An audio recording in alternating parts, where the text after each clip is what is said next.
Hello. I am going through a real... Wait a sec, let me take my allergy medicine. I'm going through a real bad, like breaking out right now, so... I don't know what it is. I think I have like some kind of sensitivity to some kind of food that I eat. I don't know what it is, but I'm like breaking out in hives or something. I don't know what it is. I'm fine though. Crepes are the answer, yes. I think it's caused by gluten or sugar. I don't know what it is. It doesn't help that I had pasta today and I also had like pizza, so I think it might be just gluten.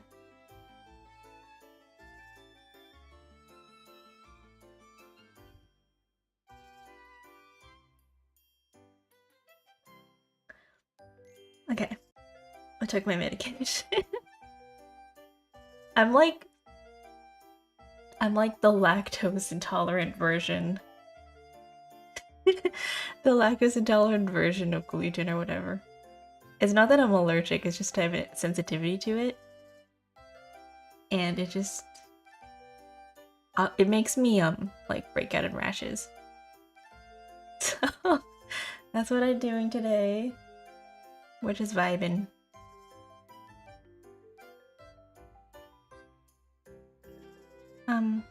I actually don't know what we're doing today. I wanted to... Honestly, I was debating between playing Genshin or drawing, so... well, we could talk about Genshin for a little. I leveled up my world level, finally. I passed the Ascension level 4. I struggled so much, but I managed to do it with my team of, what was it?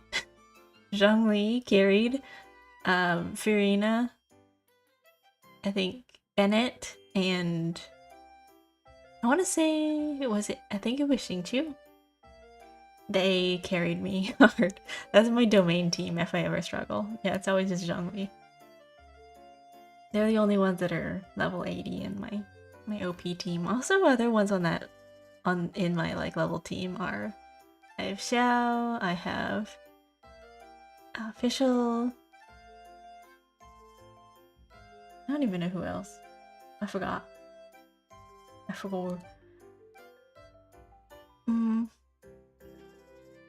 Yeah, I think that's it. I actually know Hu Tao's there too. Yeah, Hu Tao and other characters, but I don't know. But yeah, I leveled up my thing.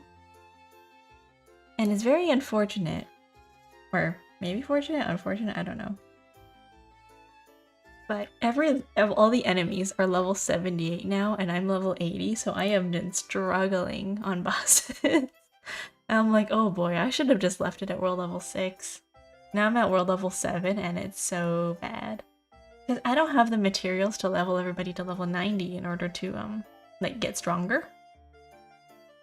And all the characters that I'm playing as, I'm trying to level right now. So my characters, like,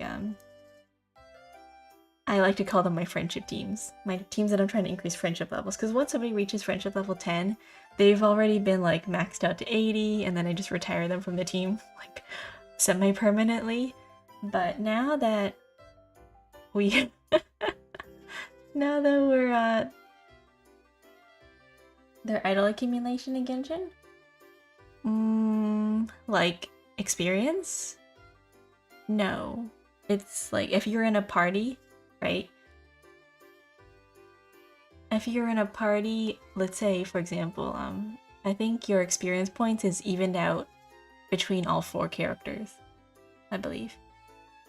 And it's mostly through bosses, so you have to fight, like, bosses, you have to fight through mobs, you have to do quests to gain, both friendship and experience points, and the accumulation isn't that much, I don't think. I know you get more for, like, bosses. But when it comes to, like, idle mobs and stuff, not really. But But yeah, I think I have underleveled my characters. Experience materials, yeah, so they're effectively paywalled after a certain point. Not paywalled, it's just I have to put more effort in now. Which I didn't want to do. Because I liked having my enemies at level 50 or something. There's a huge jump between world level 4. No, world level 6 to world level 7. There is a very large jump. So before my enemies were around like level 7, no, 70, like... I want to say level... I think they, what were they, 68? They were level 68, my characters were level 80, and keep in mind that I don't put that much effort into going, what's it called, artifact farming? So none of my characters have very strong artifacts. Most of them are using like 4-star compared to 5-star, and then they don't have very good stats on them because I just kind of slapped on whatever. I was like, yeah, that's the right set, but doesn't matter. And then I didn't, you know, give them proper stats for each set. I was like, okay, this character needs this specific set, okay.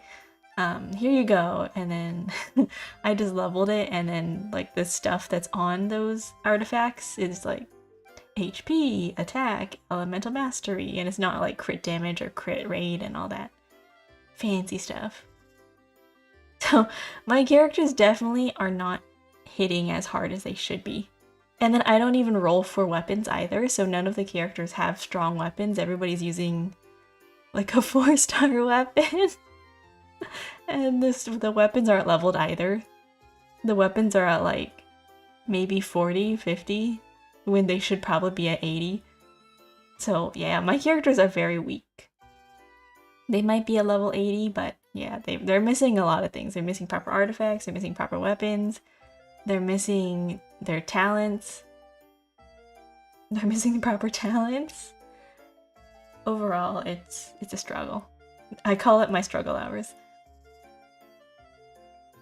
I wouldn't say it's paywalled, it's just I don't put enough time into it. I log on, I look at it, and they're like, oh, you have max, what's it called? You have max, what's the thing called? Resin? Yeah. You have maxed out your resin, you should use it. And I go, nah. So I just leave it as is. When I should probably be using it to fight, you know, bosses, gather materials, get books, and get artifacts to level my characters. I just have not been doing that. Which, I don't know. I'm tired. I need to, like, I don't know, play with a team. I need to have somebody come in and be like, hey, like, let's run through dungeons together so it's not so boring. Because my characters aren't even strong enough to go through the high level dungeons, like the level 90 dungeons. I keep calling them dungeons, they're like domains. I haven't gone through the super high level domains, it's a struggle, yeah.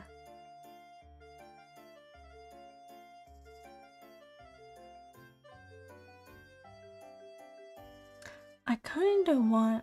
Well, I was playing Genshin earlier today because there's an event going on. And then I was like, okay, one of the events is like a co-op event. And it was like, oh, you have to, like, go and join another player's world, right? Join another player's world to collect their materials. But either it's two places. There's a very big gap between Genshin players nowadays where they are beginners, they are level 20, and their world level is like world level 2. And then when you go to their world, their mobs are like level 14, and I just one-shot them. I one-shot them because they're so weak, and then they haven't even unlocked anything past Mondstadt. And then you have the people who are world level 9 or 8, and you can't join those world levels because my world level is too low. I was at world level 6, now I'm at world level 7. I can't join world level 8s. You can only join the same world level or under. So it's like stuck between a really awkward category of like, most people are world level 8 and beyond. Or they're at world level 8. Or you have people who are stuck at like world level 4 or like 2, and I need to one of the events things that you have to do is that you have to join another player's co-op world, and you have to gather Leah materials, which is in another place. So if you are stuck at world level 1 or 2, you haven't even unlocked Leah. So I have to manually run over there if they don't kick me out of their world. And sometimes these players don't even speak English, so I'm just kind of like, hey, can I like have your Leah materials? Like I just need one thing. But it's so hard. So it's like, it's annoying. It's a hassle. I was like, ah. The things you do for the events in Primo Jams. Right now, I think I'm doing pretty well. Like, I have enough. Big sad, I think I was probably a 5 or 6 the last time I was on, so I feel it. I know it's a struggle. I was at world level 6, and then I switched to world level 7. Oh boy, there's like a huge jump in difficulty. I had so much experience backed up, it shot me from like adventure rank, what was I? 40? To all the way to 55. I had so much adventure rank, like EXP saved. It just boosted me all the way up to there. And I put myself like a level down, so technically I'm supposed to be at world level 8, but I was like, no, that's too hard. I'm putting myself at world level 7. But even then, it's still kind of difficult. It was like, yeah, your character should be level 90 by now. I'm like, no. They're still at level 80. I'm playing Isekai Saga Awakening, which is the most generic name ever. But the game is fun, it doesn't require a huge time commitment. Ooh, nice. I have never heard of that game. Did you guys see on Twitter, there's this one mobile game that's coming out where they just took a bunch of like shonen protagonist characters, gender bent them, and they were like, look, it's a girls trading card kind of game where you like fight as pretty girls. And it's so funny. They have like Denise. It's like female Denji. Or like Sakura for like Sasuke. It's so funny looking. Have you guys seen that? They have like a bunch of they've got One Piece characters like Zoro and Luffy. You haven't seen it? Oh my god. Wait, I'm gonna see if I can find it.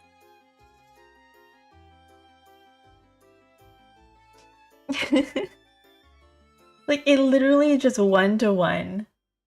But like barely hidden. They were like, yeah. Is this close enough? And they were like, yeah, good enough.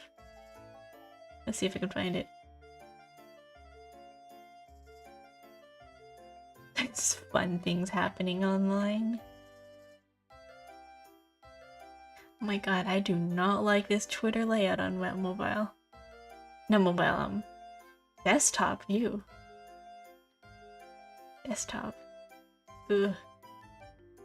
Why do they put like a huge sidebar on their left? Oh, let's see here.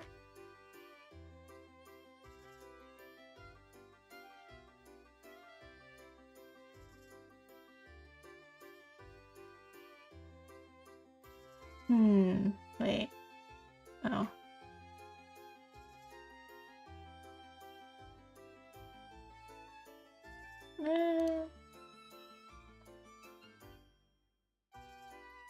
Oh. What's it called? Enigma of Sepia.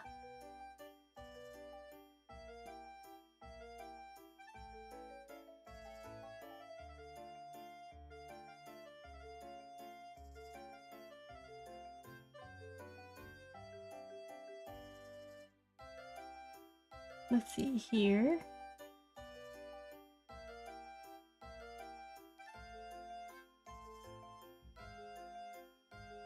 Let me see if I can put it on screen. Here you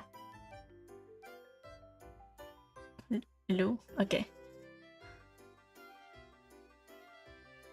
Look at this. Look at these characters. We've got...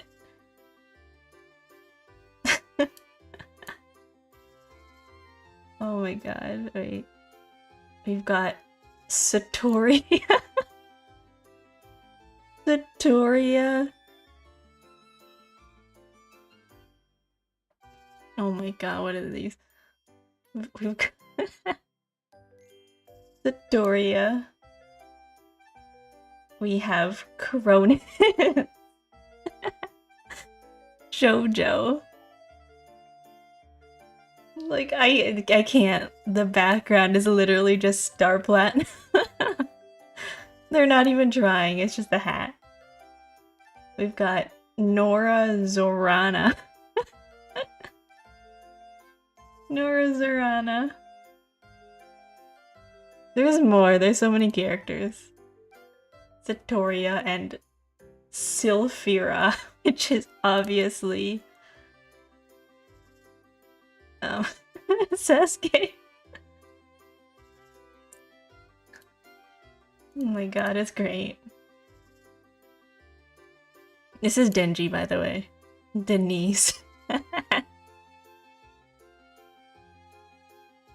They're all attractive though, so it's okay. It's like barely copyright. Oh my god. Sasuke would have been more tolerable as a woman. I don't know.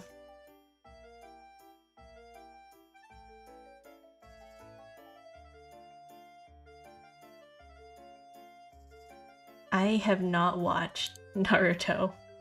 I could not get past all the fighting.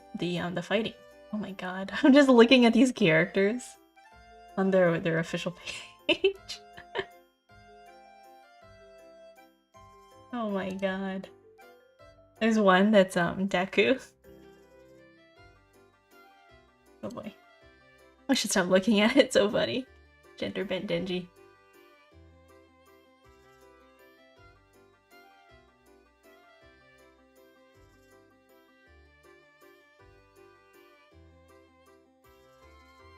I don't know, honestly, the whole like rivals thing in early, what's it called? Early 2000s media was peak. That was shonen. They had so much like random rivalry characters. It was like, they don't do that anymore now, I don't know why. They're like, oh, you are my rival. I hate you because you do better than me, and then they would always fight. They need to bring it back, they do. I miss that.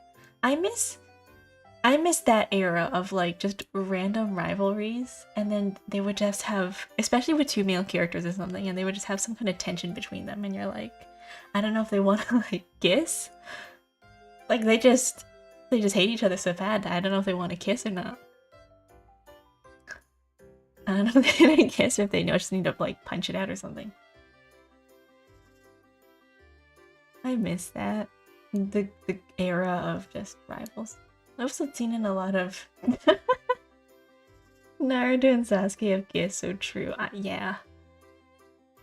So true, real. They have. I can confirm I was the fly on the wall. Real. Oh my god, there were so many iconic rivalries back in the day. There was like, you know, Naruto and Sasuke, there was a whole, I don't know, like Pokemon with Ash and Gary, and then there was like, what other characters were there? They were like pretty well known. All I can think of is like cartoons, not specifically like anime, but like cartoons. My mind went to like Tom and Jerry, and I was like, eh. Are Tom and Jerry rivals? Would you consider them rivals? I don't think so. I think they're more like enemies. There's like, what other? Like, Pink Panther? kind of, but they aren't friends in a way. Yeah, that's true. It's like Spy versus Spy. You remember Spy versus Spy? That's old. I don't even know what happened. I think it was like a one-shot. I don't even remember that thing having more than a couple episodes.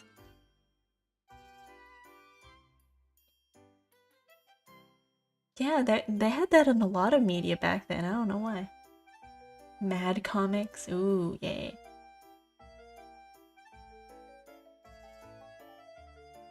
What other series had like rivals? There was like really common in like Bakugan and that's where Spy vs. Spy. Really? Huh. Like Bakugan and what's it called? Yu-Gi-Oh! Like the early 2000s animes and like whatever was playing on TV at the time. Nowadays, I see it more in like, I don't even see it in cartoons. They're all like, yeah, let's get along. We're all best friends. They don't have like mean rivals anymore. It's always just like, yeah, we're gonna strive to be the best together and I'll meet you at the top. I need them to hate each other again. I need the spice. I need the variety.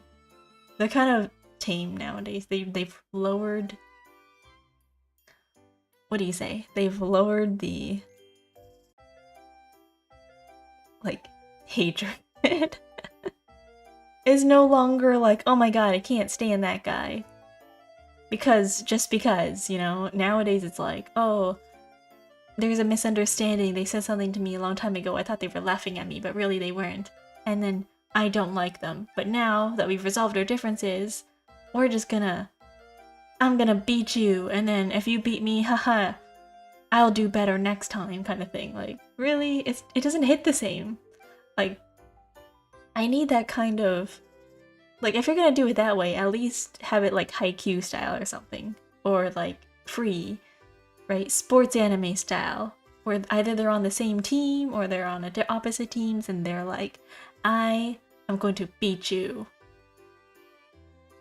Because I just want to show you that I'm better. I need that toxicity. I need like sports toxicity. Free with like, my god, get you a rival who's willing to just go to another country, join another team, just so that they can beat you on an opposite team. That's what you need. Because where else are you gonna get something? Where else are you gonna get the motivation to do things if you don't have a rival, right? Maybe that's just me. Maybe it's me. I just like enemies to lovers. I like when characters bicker with each other. I like when they argue. I think it's fun. But no, everything nowadays is all like, we're best friends. We're gonna do our best together. Like, no, I want them to fight. I want the fight. I want the spice. Anyways, I've been saying this because I just been recently going through like a fanfic spree.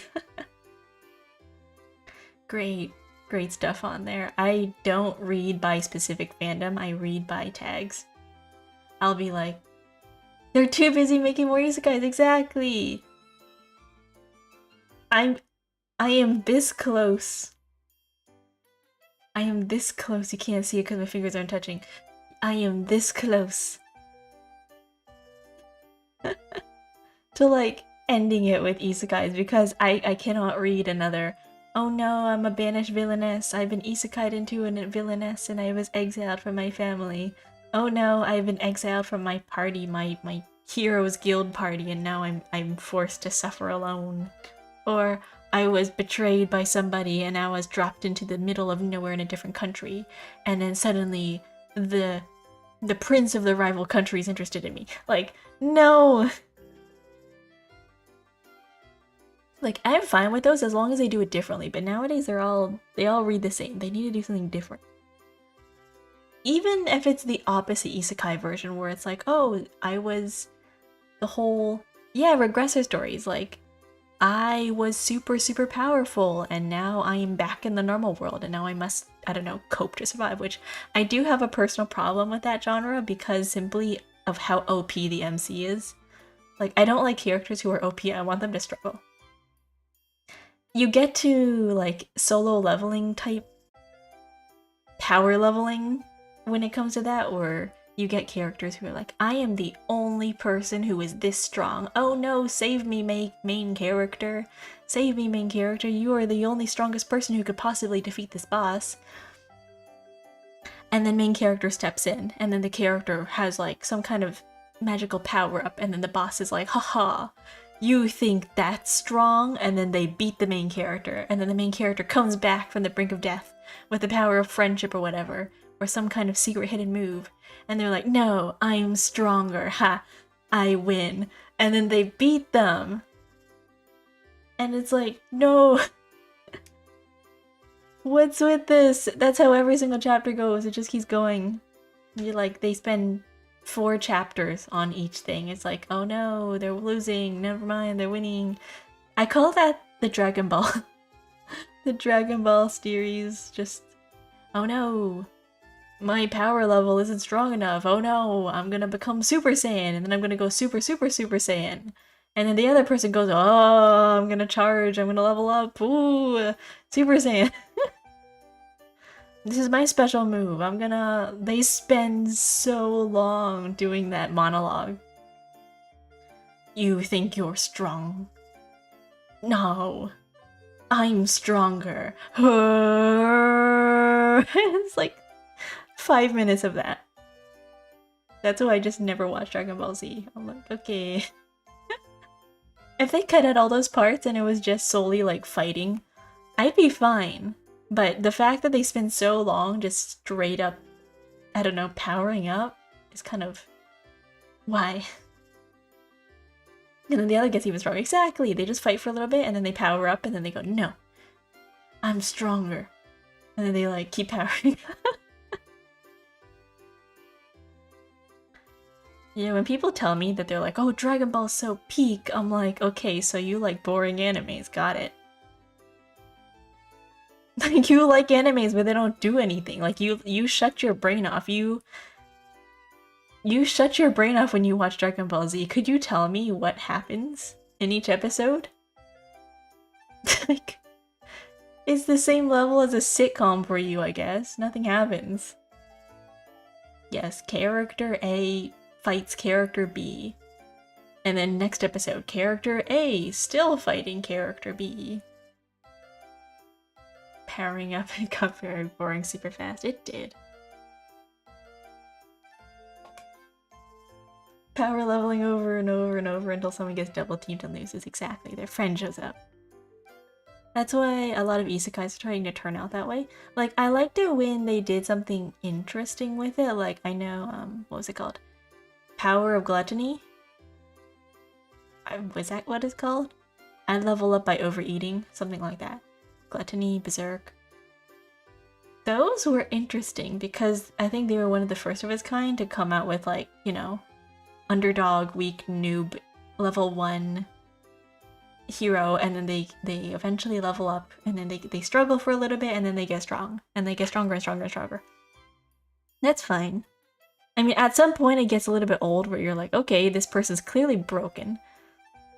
Like, for example, the character of Gluttony in the manga, his power is that any character he eats, he gets every single one of their powers. He doesn't get just one, he gets all of them. So it starts off with him being level 1, struggling really, really hard to take down, like, a goblin or whatever, and then he finally takes it down, he eats the goblin, he gets the goblin's powers. Goblin's not that strong, but he's able to use, you know, his powers in a creative way and take down other things. Until eventually he gets, like, some kind of super rare monster that's kind of strong, but he manages to defeat it because it's on the brink of death and he eats it. And then he gets the power of poison, and then suddenly he's like solo leveling, blasting every single enemy he comes across. Because what's an enemy supposed to do when you have the power of, like, black hole? Like, oh, I summon, like, max poison damage and then summon, like, a void under your foot. so that you are frozen. I do my shadow skills, and now you, like, I freeze time itself. Like, that's how it reads. Just die, I guess. Exactly. It's like, okay, well, if you're that strong, then nobody else is gonna be able to fight you. Which is, like, I don't know, I read a lot of isekai manga, so I know, like, the plots that they tend to go through, and it's like, oh no, I'm the strongest until the Demon Lord shows up, and the Demon Lord's 4 henchmen, his right-hand man, and his, like, I don't know, little party of, like, what's it called? Head demons under him that somehow have this magical ability to, I don't know, nullify every single ability the main character has. I started reading Epic of Caterpillar and it did the same thing. The MC was super weak, they would have 40 chapters. She was so OP that it was pointless. You gotta have some kind of balance, at least, please. Like, if they're gonna be super, super strong, you know, balance it out with something else, right? Make them, like, have some kind of recoil to their power. Like, if they... One thing I really liked is this one old anime called Darker Than Black. Also another one called Yume Geisha Chef Bloom. They did really interesting things with their powers. So every single time you use a power, for example in Darker Than Black, they had a consequence to those things. The power did not last forever. They were not OP. They would use their power and then they would lose that power. They have the ability to activate it again if they needed to, but they have a consequence to it. The consequence was that they had to fulfill, or I guess activate, a tribute to when they use their power. It had a consequence. Like, I don't know how they explained it. It was some kind of like impulse control thing. So for example, let's say you use your power and you're able to get super, super strong and throw like boulders and rocks for maybe an hour.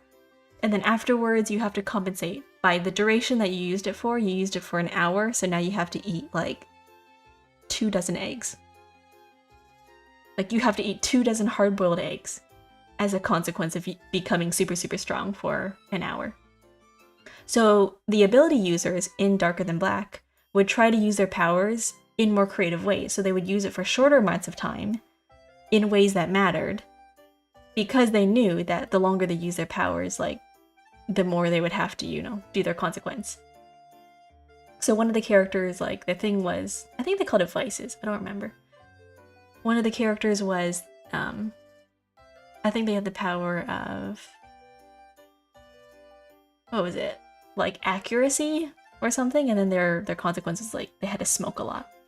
That sounds cool. Yeah, I recommend it. At least the first season. The first season was pretty interesting. It's the plot is the main character, his name is Hei. He is an assassin. And every single character has a kind of star associated with them.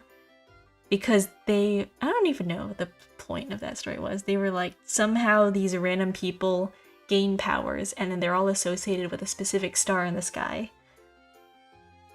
And there's like a set number of them, and every single time one of them dies, like, the star goes out, and then there's this like agency trying to track all of these agents, or these people with special powers. So as the like an assassin, the main character is, I don't know what he was doing. He was investigating different like people with powers, like the people who were overusing their powers, the people who were like abusing them. He would kind of go out and take them down. He's kind of like Batman in a way. It was interesting. And then the second season, the plot got complicated, but it was a good series. Yeah. Very, very interesting. It's a really old anime. Like, came out way back in, I think, 2010. But it's good.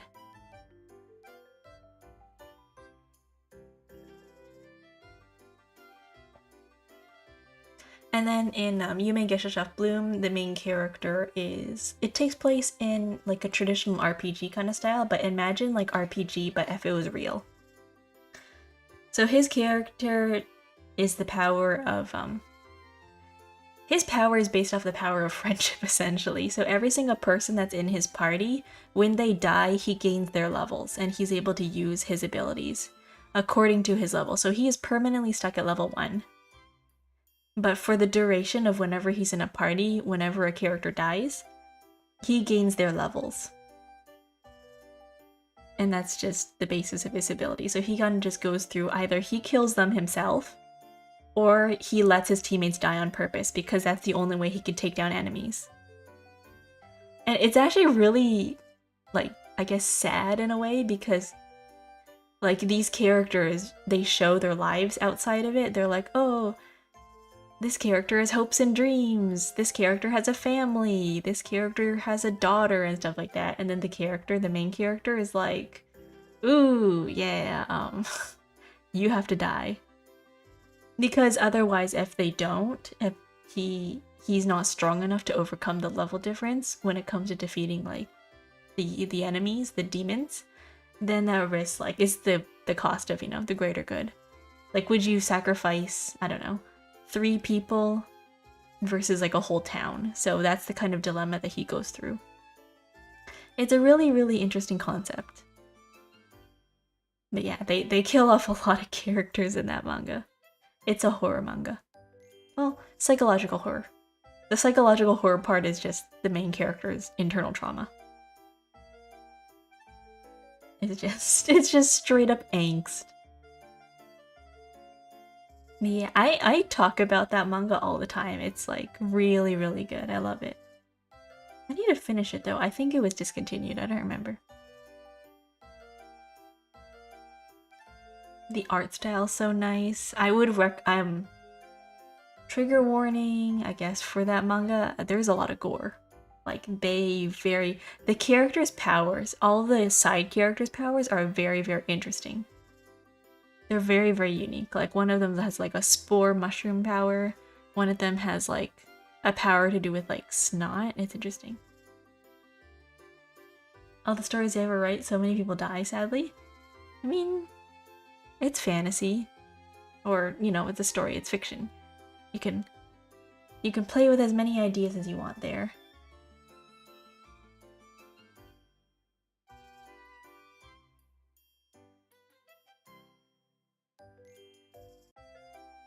I kind of want...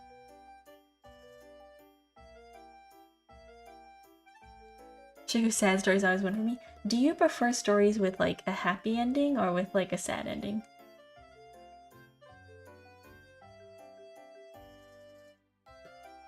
Okay, I'm going to switch over and I'm just gonna like... This is just gonna be a drawing stream.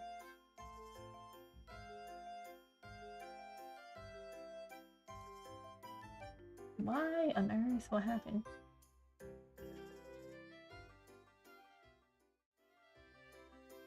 Hey, I'm over here. Oh well, we'll leave myself over here, I guess.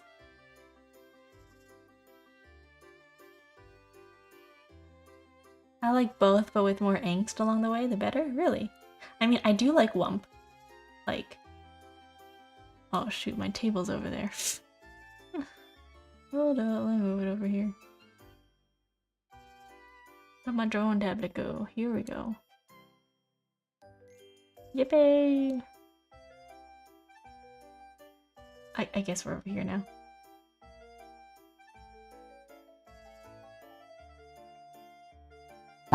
Oh, quack? Hello? What am I looking at? Hey, Sarza, how are you? What is... I do this and nothing shows up. I do this and this shows up. What's happening? Hi, Sarza, thank you. Quack. Thank you for the water break and the stretch. Yay!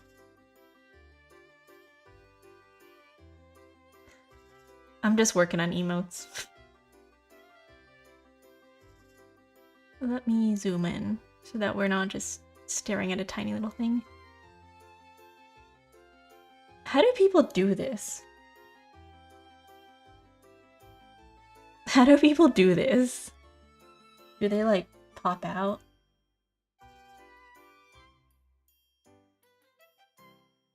Is it?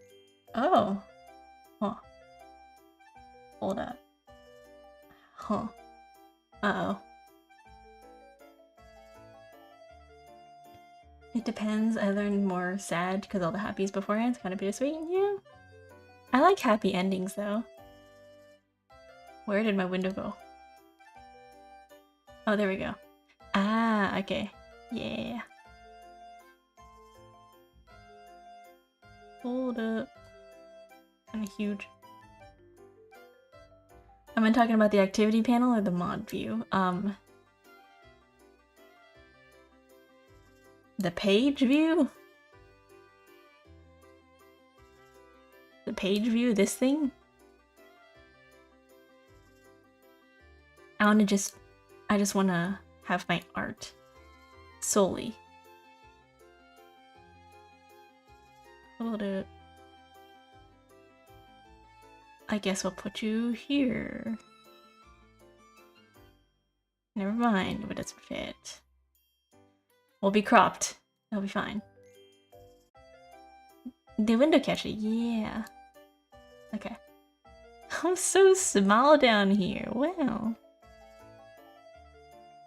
Wow. Can I put Venti spinning in the corner? Venti? Venti? I don't know. I don't have that character.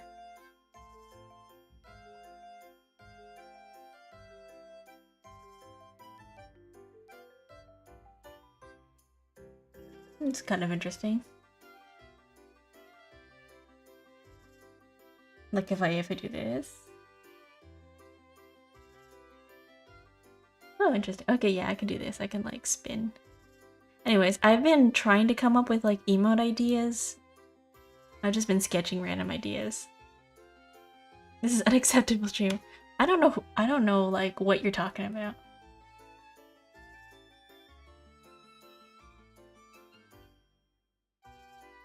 I have no idea what you're talking about. Yeah, I know the character. I don't know what you mean by him spinning. Like, what specifically are you talking about?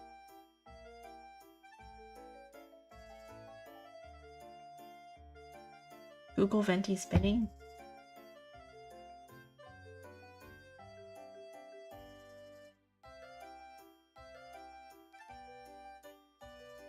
I don't know, there's a lot of characters of him. There's a lot of videos of him spinning.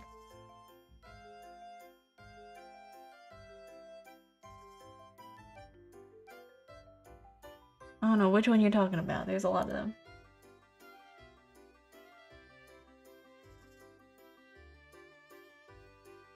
I have a drawing. I don't know, we'll leave it. It's fine. We don't need that. It's fine. We will stare at my crepe, okay? We will stare at my crepe.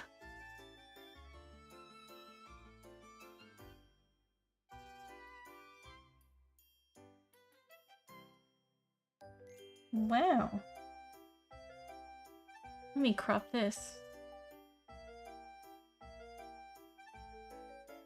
Uh-oh, I'm on the wrong thing. Do a salute emote? You know what, I need to change my category.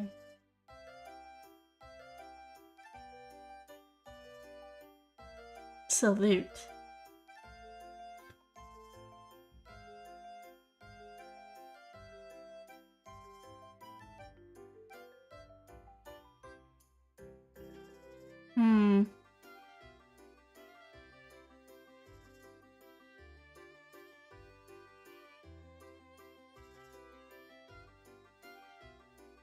This one I tried.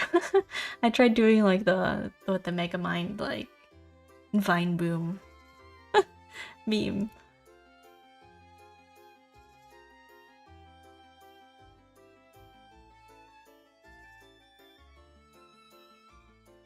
I tried. It's a sketch.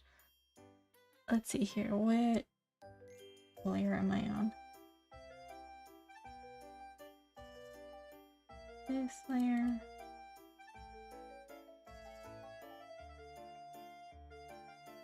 Okay, I guess this layer's blank. I mean, I don't have this many emote slots, to be fair. How many do I have?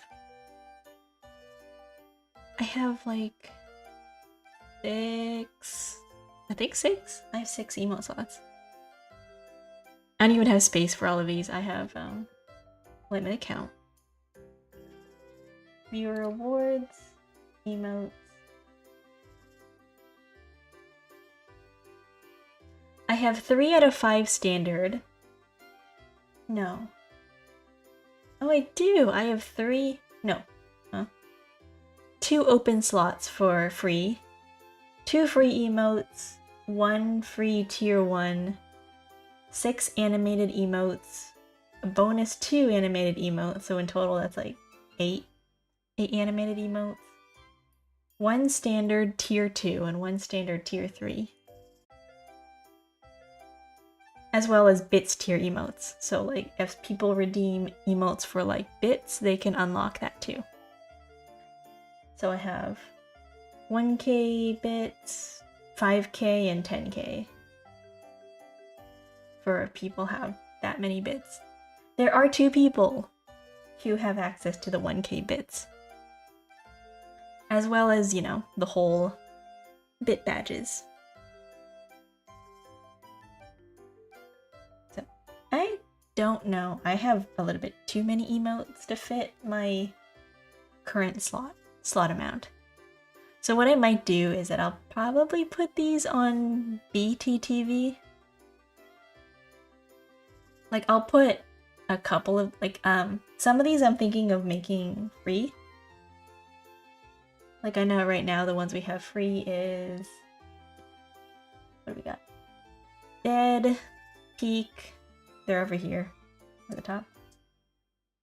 We've got Dead, Peak, yeah, Eep, Sleep, and that's it. Because I only have 3 up there, and then the ones that are paid are the rest. They're all tier 1 subs. And the rest of these I'm thinking about. I want Raid to be another free one, and then I have another free slot. I have 2. I might make this one. This thumbs up GG maybe as another free one, and then Raid. I think that might be good. And then the rest I can just... I don't know if I might put Cheer as a free one. I don't know. What do you guys want as a free emote? Because I have I know I definitely want Raid. That way you guys can use that. As for like a free one, I don't know. I'm thinking between these 2. Like GG, thumbs up, or Cheer as free emotes. And then I have this one. This one was requested by, I believe, Frost. Frost said he wanted a Pog emote, so here's Pog. That's my Pog emote. Headpat? Headpat's over here. Headpat is a sub emote. Tier 1 sub. What about one of those? What is that one?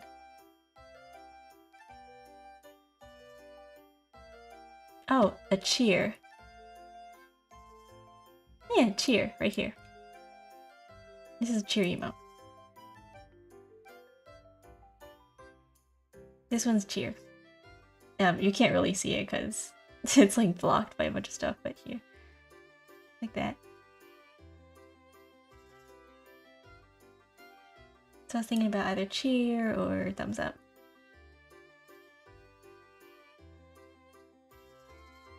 Yeah, they have variations. And then this is the one just like pointing at you and laughing. This is pointing at you and laughing. I have a cheer emote. I have like girl failure. I have hug. I have this like, I don't know. I don't even know what this is. Vine boom. Hug. Muted. Which I think is funny, and then I haven't decided what I'm doing with this one. I've just kind of been copying and pasting the hair and the body across these because I don't want to redraw everything. And I've just been slightly adjusting head angles.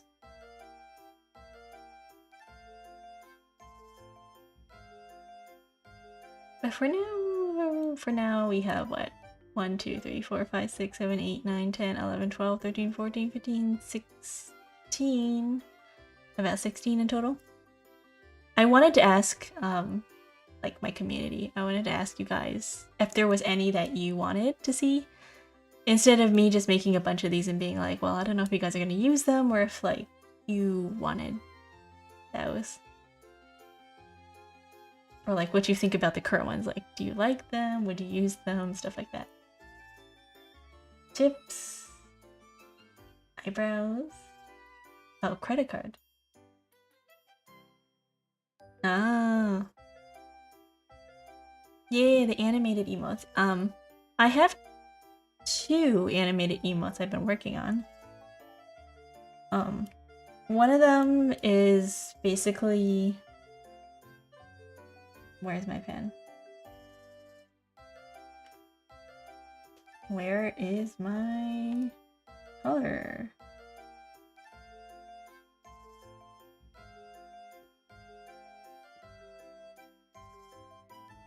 One sec. Is this? Oh shoot. Oh, that's my line art tool. What?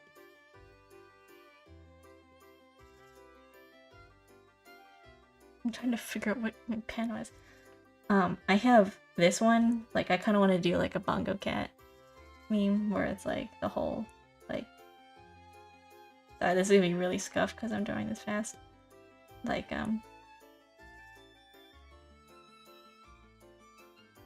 you know, like this meme, where it's the whole like.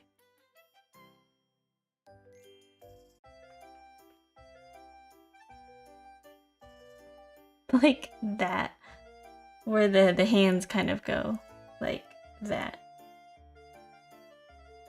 like up and down. I kind of wanted to draw something like this, or oh, I also have another one that's like spinning. Like I have a crew emote I'm working on right now, as well as a jamming emote, like, you know, the whole the thing from that meme where she's like this, she's going like this with the headphones.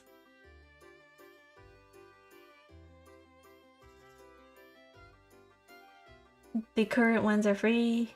The current free ones are good. The art is high quality. The only feedback I give is they might be a little bit busy. They aren't as easily readable as some others, and that matters a lot.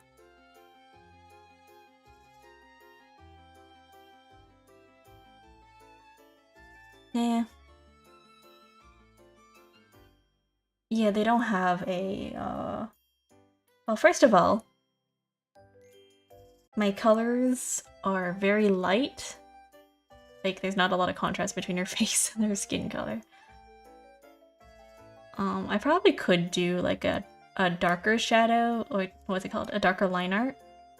Like, a thicker line art around the outline, like the outside, to make it stand out a little bit more. I probably could. But then again, I don't want to redraw everything, so I'm probably not going to do that. Maybe for future emotes, like maybe for these ones, I'll fix them. Cause I drew these ones when my channel first started and my art skill wasn't as high as it is nowadays. Like, you can see the art style difference. It's definitely like a little bit changed. Like, I can tell you the first one I drew isn't even on here. The first one I drew was the heart one, the love. I think it's in one of the sub-tier emotes.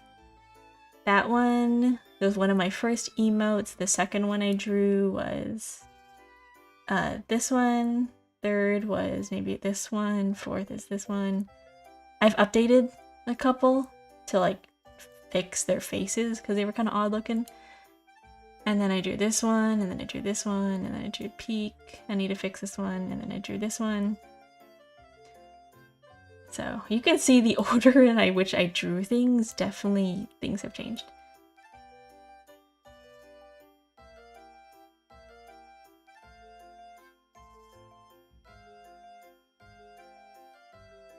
But yeah. I have like that.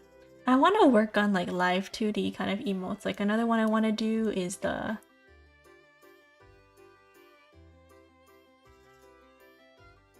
have this one, and then I have like the headphone one, and then I have the spinning emote, which I still have to draw. It's on Procreate. I don't know why I do like emote animations on emote. This is fine. Emote would fit the channel pretty well.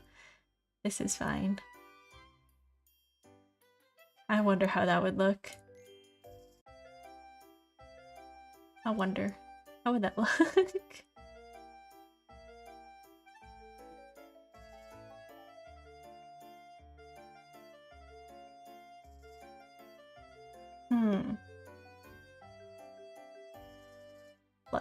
Like the one where the guy's like he's sitting in a chair and there's like the fire around him and he's like, this is fine.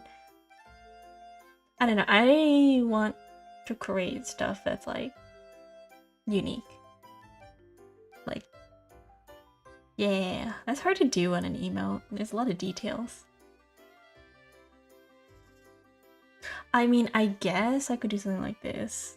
Let's see here.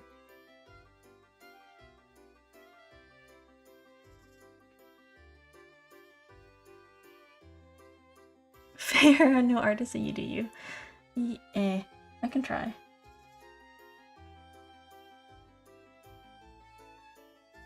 Okay, Let's see here. I wish I had 1/10 of your ability to draw. It's not that hard. Let's see here. I don't want to draw like the whole table thing. I might just like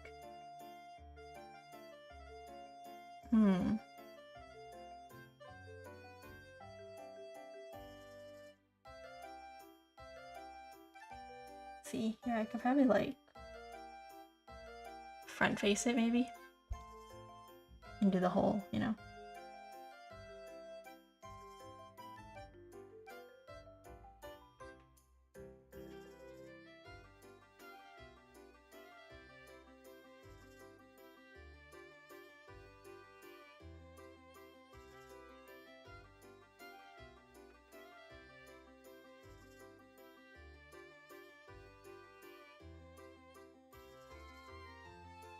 Okay, I made this too big.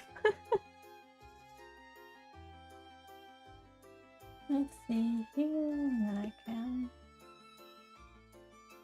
Oops.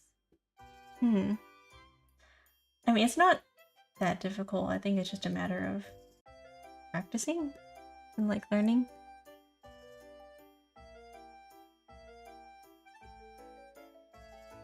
Oh, transform tool. Sorry, I moved from Procreate to Clip Studio. I literally got a drawing tablet maybe last week. Learning Clip Studio Paint is definitely a learning curve. I'm used to Mesh Transform. They have this thing like Mesh Transform where it looks like this. And then you could take like each little individual point and like move it around. And like the stuff around it would warp and then this part would stay the same. I miss that. I miss that.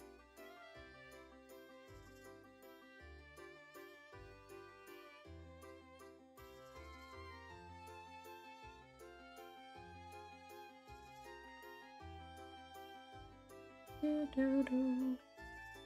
have a charm on my hands, but can't really draw. Draw with your feet. You never know. It's true. There's people out there who draw with their feet. There's people who draw with their mouth. There's people who draw with their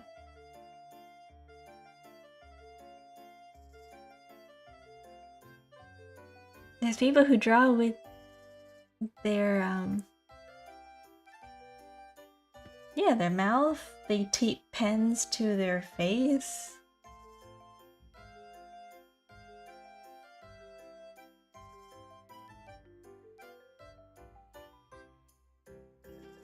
I suppose I shouldn't be so defeated as bad. Yeah. You can always learn. There is no, like, can't, you know?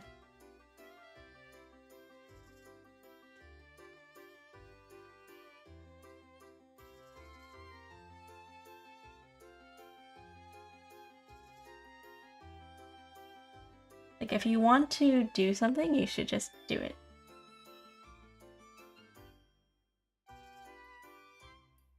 Like...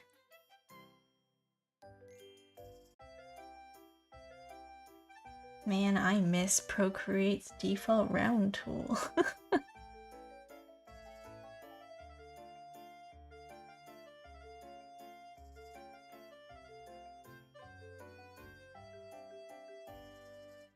How do I flip canvas? Oh, there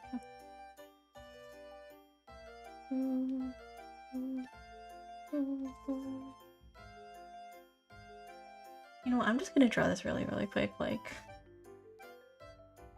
Bear, bear, bear, bear, bear, bear.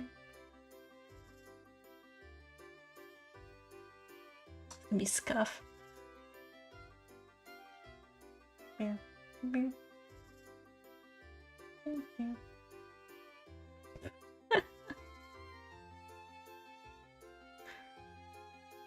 And then, I don't know.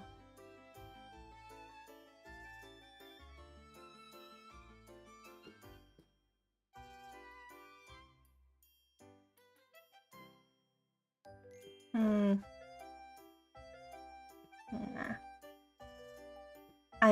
Okay, the part of drawing with as an artist is just like, you know how this looks in your head, and then when you're trying to put it into practice, you're like, oh. Like, I want to draw something that's like I want to draw a zoom in of like the face, and then just like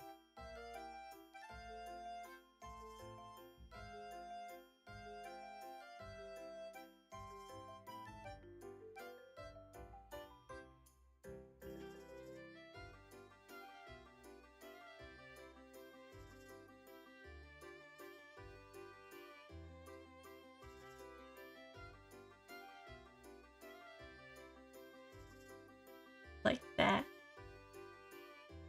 Oh, I don't understand the amount that I keep showing up in chat. I have ad breaks. Like, I have 30 second ad breaks that show up.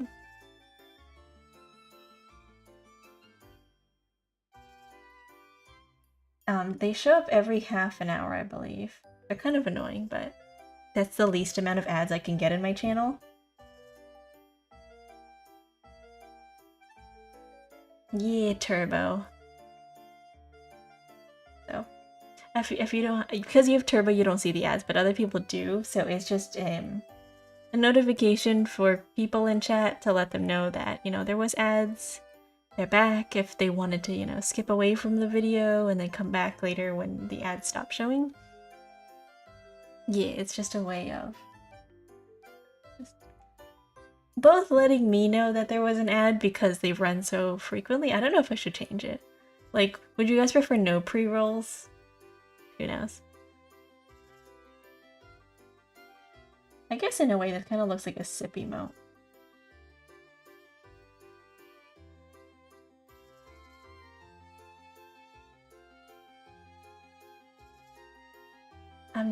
I'm usually not a fan of pre-rolls. Yeah, that's a thing, because the only way I can disable pre-rolls for a good hour is if I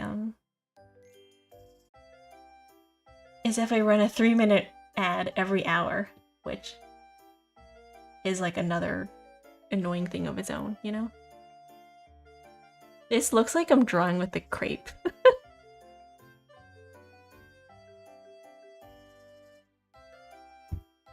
So there's like two things. I either roll I either run a 3-minute ad every hour. According to Pirate Software, pre-rolls do more harm than good, and the regular ad breaks worked out in this test do a lot better. Really? So like if I took a 3-minute ad break every hour and I was like, hey guys, I'm going to, for this hour, because some people have turbo, right? I feel bad for the people who are subbed to this channel and for the people who have turbo or the people who have ad blocks on. So then we sit here and I'm like, okay guys, I'm gonna go take a break. And then you have people sitting here with like, you know, no ads. And they're sitting there like, well, I guess I'll just sit here for 3 minutes while I don't know, I sit here. And I don't want the people who were sitting through the 3-minute ads to miss out on things.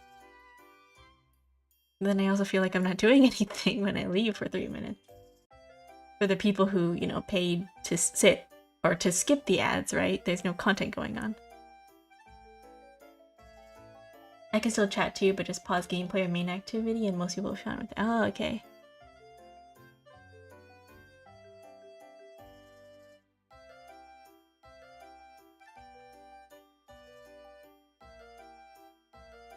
So like if I was playing a game to just, you know. The main reason I have Turbo is I still get paid for ads. Yeah, you get, you still support channels that you watch, even if you're not watching the ads themselves. Like, streamers still get the revenue from it.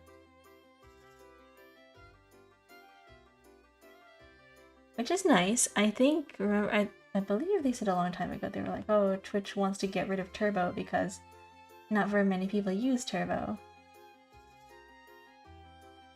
But I feel like it's pretty useful. I mean, personally, I don't have Turbo because I don't watch a lot of Twitch streamers. Well, I don't watch a lot of Twitch streamers that often. I usually watch them on YouTube. Or I watch VODs on Twitch. And for some reason, when I watch Twitch VODs, I don't see ads that often. It's only when stream is running that I get ads. So I definitely do prefer... This is an awkward angle. I definitely prefer watching, like, VODs. I watch lots of different smaller streamers because I prefer the vibe of smaller community, so it's useful for me. Yeah!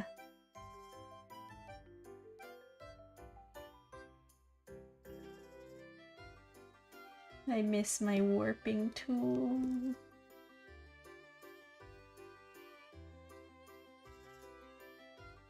Gosh, this is gonna look so weird.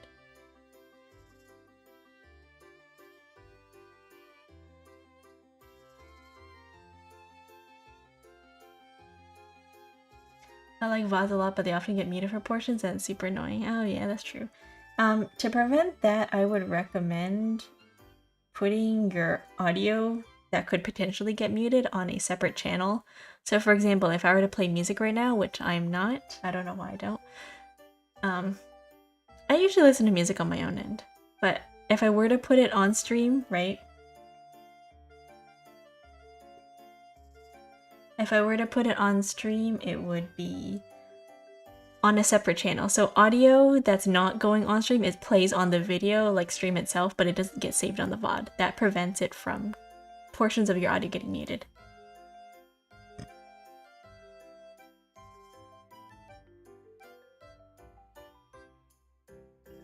But most people don't do that. They just have everything set on desktop audio and the whole thing is muted, unfortunately. Which I understand if they don't want to separate their audio, because I know it's a hassle.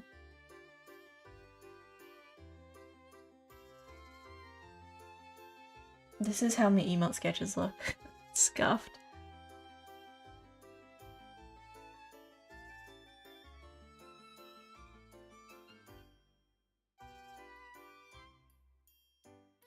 Our little ears.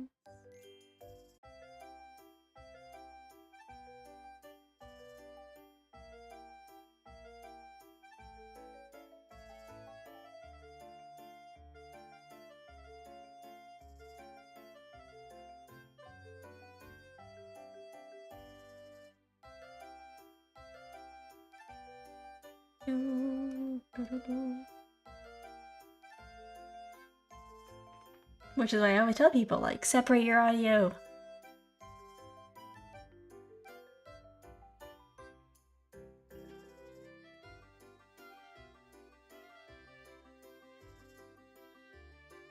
I would worry about copyright even without the separated files? Well, Twitch is less likely to notice if you've muted. Like, if the, Twitch is less likely to notice if it's playing on stream versus afterwards, unless you're like a certain, I don't know, unless you've been streaming for a while. And then Twitch staff is actively watching you, but if not, you know, if you're a small streamer like me, I don't worry too much about that. Bald.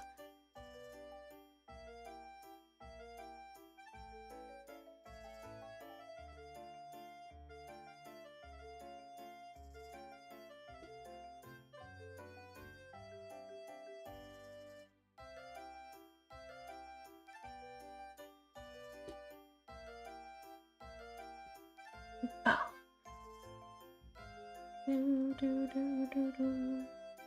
Oh. Wrong tool.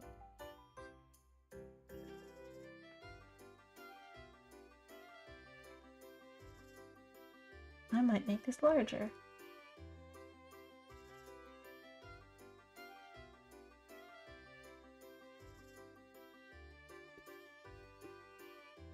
There we go. And then I'm going to, I guess, artist rendition.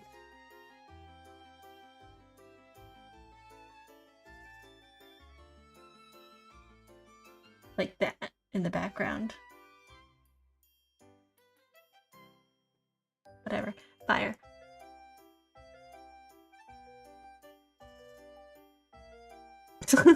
Sipping casually with the fire going on in the background.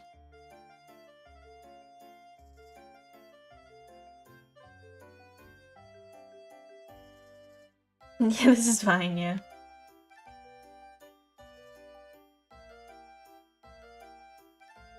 That's a cute take on. I like to draw unique emotes that have my own spin on it. I don't like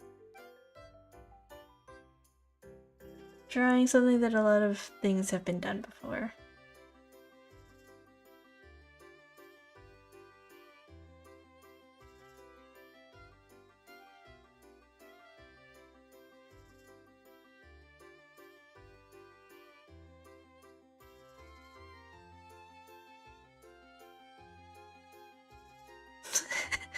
And then I guess I would add the words.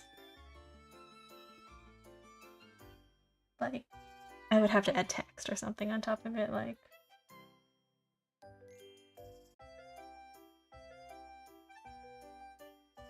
Okay, I'm gonna do this in a different color.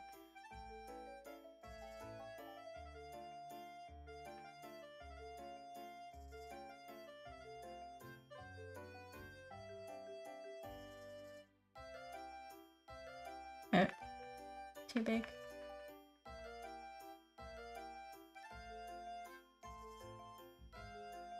I think the normal version of this emo is like they're just sitting in a chair, right?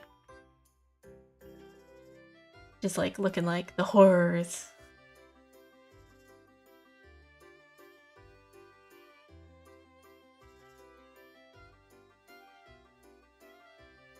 I don't know if I should add font or not, or if I should just leave it like this.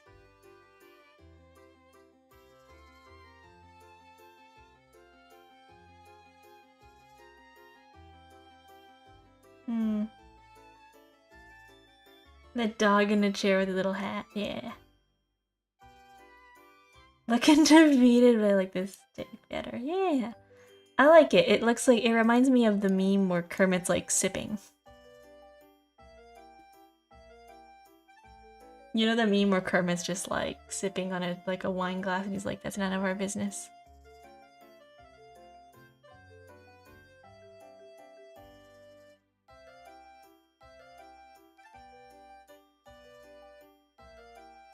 Yeah, I'll leave the font. It's like the whole, like, I don't care, I'm unbothered. I'm just unbothered in my lane, moisturized, thriving.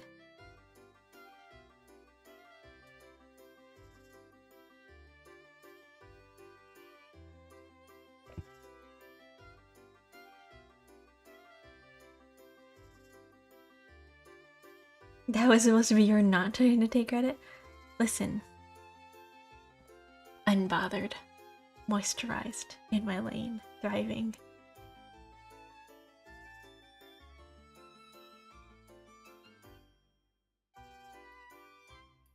I think it's cute. To be fair, I don't remember what the original looked like, so I just kind of drew whatever.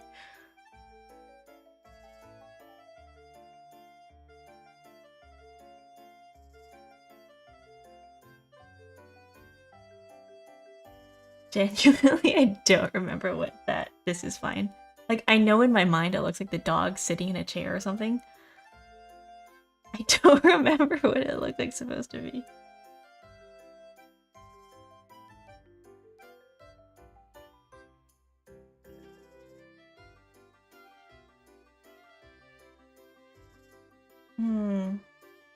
guess another version I could do is like...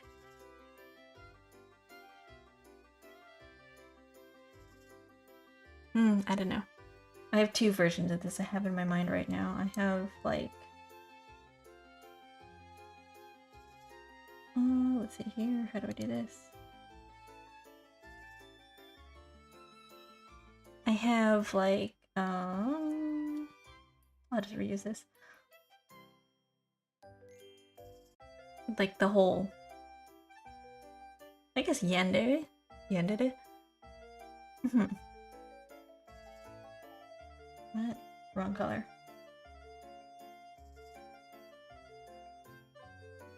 The whole yandere meme where it's like the whole... How do I draw this?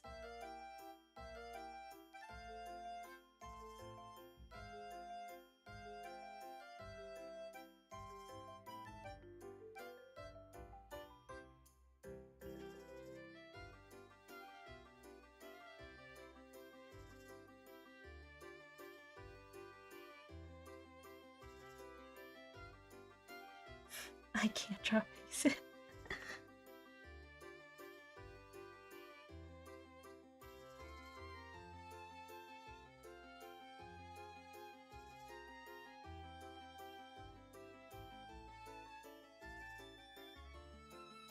And then... It's a cake knife. POV, it's your birthday.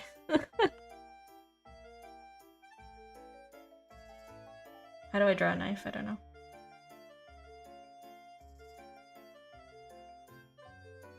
You know, it'd be funnier if I made this scissors.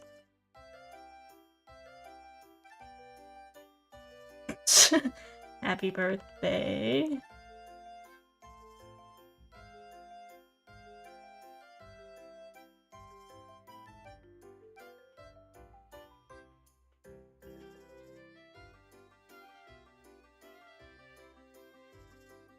Do you know how intimidating that looks?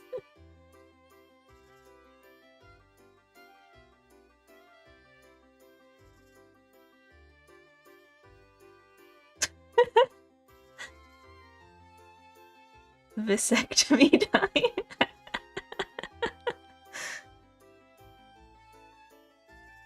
Oh my god.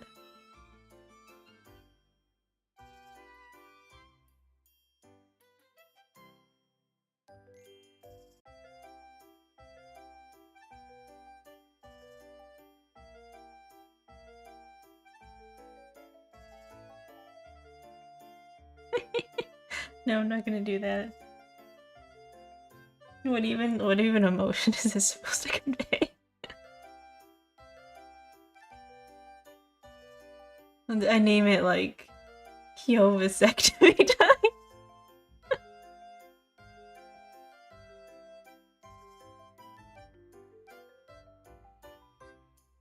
I don't know how to draw a knife.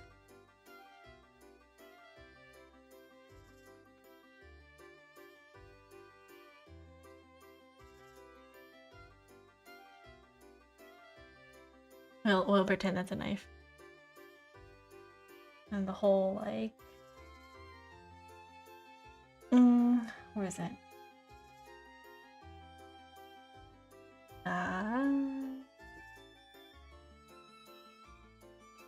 Nope.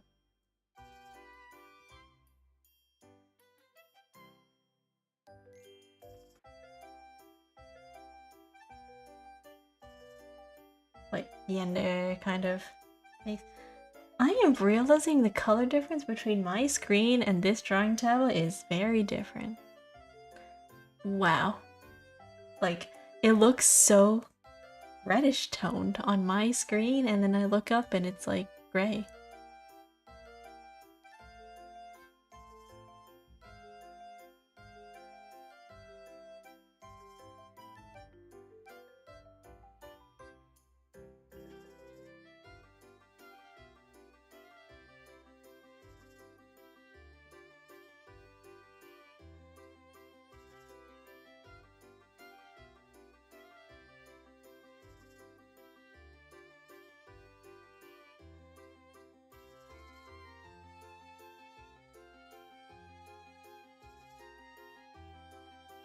I'm not gonna bother with the hair.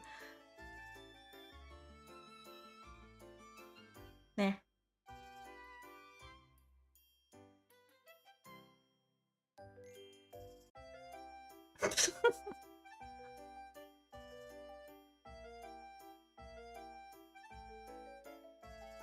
There. Serial killer vibes. There we go.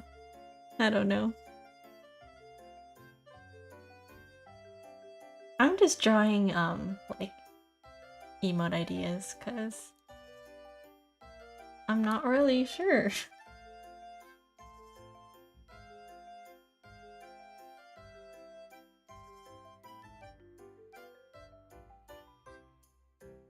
I mean, I guess we could work on one.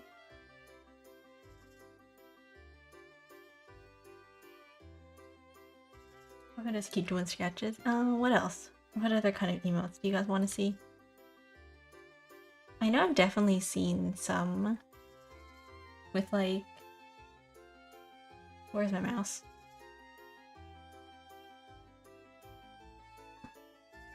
I know I've seen some that's like, what's it called? I'm trying to remember what other emotes I've seen. Like the Omega lol. The Omega lol emote where it's like...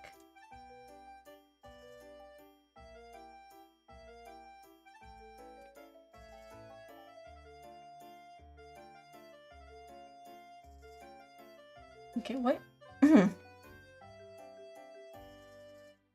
Whoa.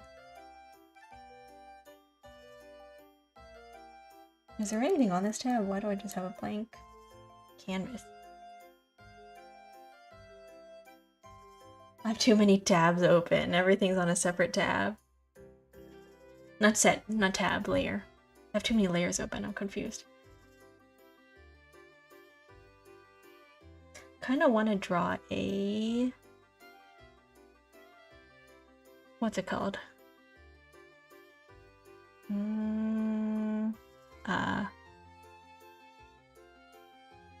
I forgot the name of it.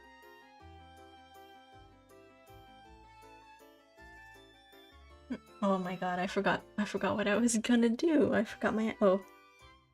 Sorry. I'll make it loud. No. Oh.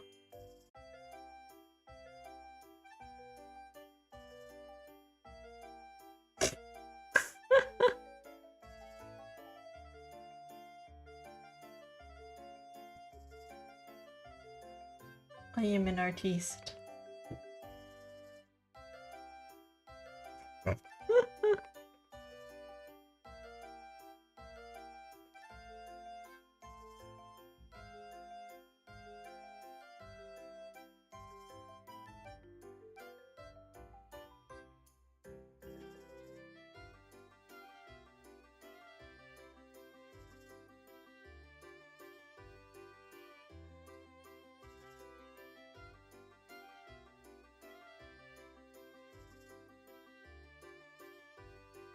I don't know how this is supposed to look. I have no references.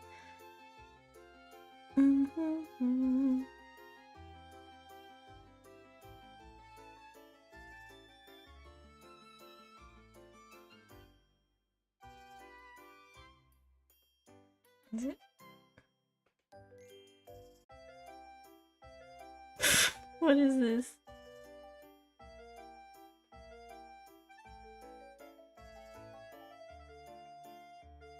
Wow. It's so cursed looking. What is that? I don't know how to draw.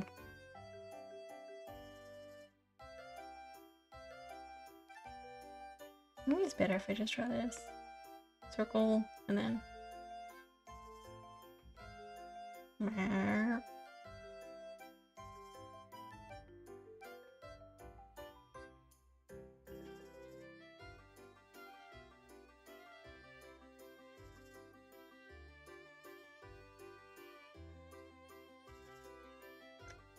It just looks like a curvy swallow emote.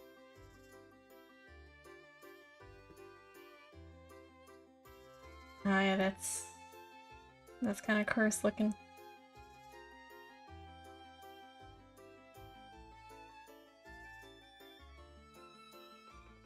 Okay, I cannot visualize this.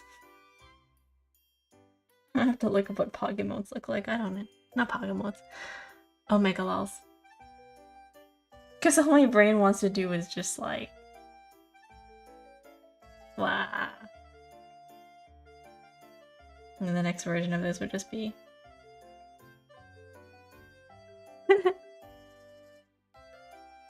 Mama, mama, mama.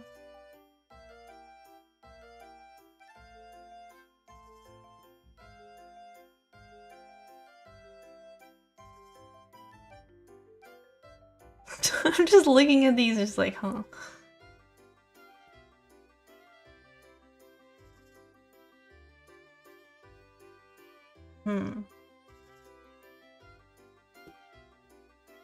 Wait.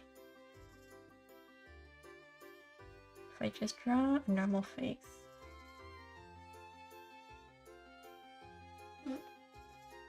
Uh-oh.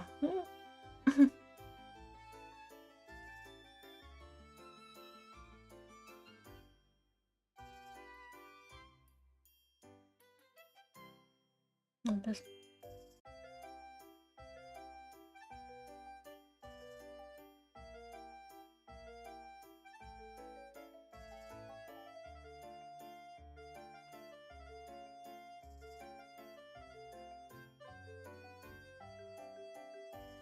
Comically large.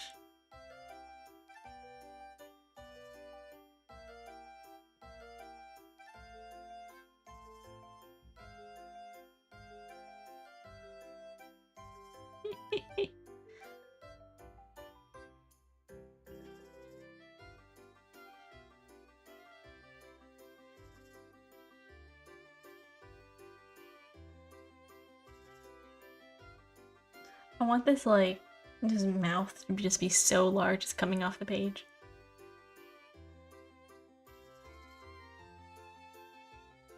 I like this face. This might be the best drawing I've ever done. I kinda wanna... Copy paste. Delete, expand, invert, cut and paste, copy and paste, cut and paste. Okay. Nice. There we go. I put it on a separate canvas. Okay, now I can take this.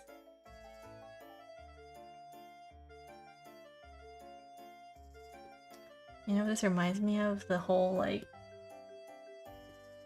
the Jason Derulo meme. Where he's just like...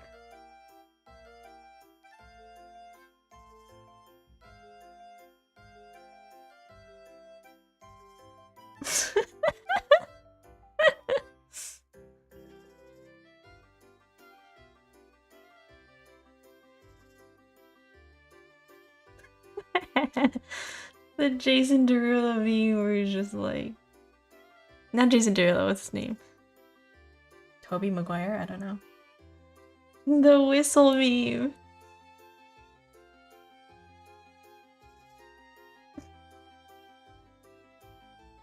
POV.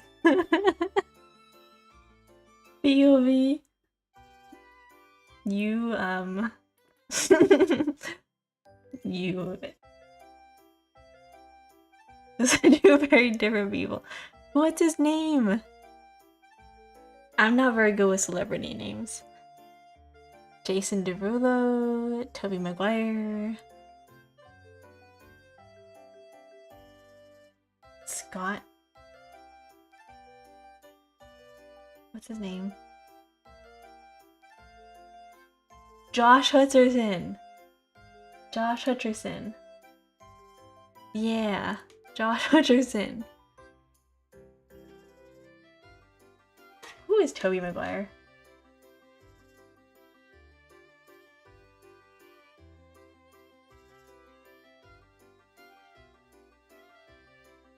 Oh. I don't know why my brain came up with this dude. You know, they kind of look similar. A little bit. If you count, like, the hair.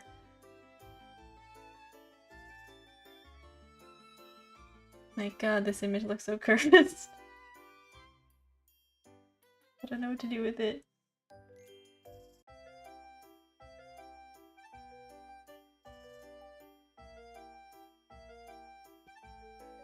My god.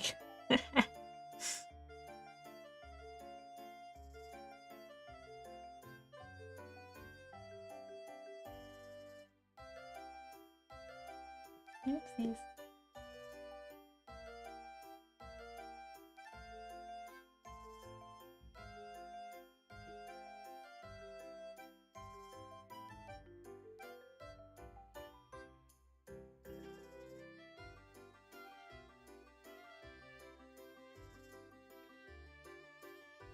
Maybe I'll make us off the page.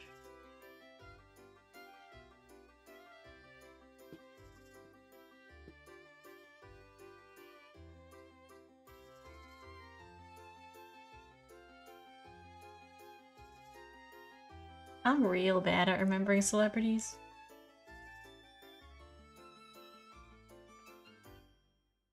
Like for a while I had Beyonce and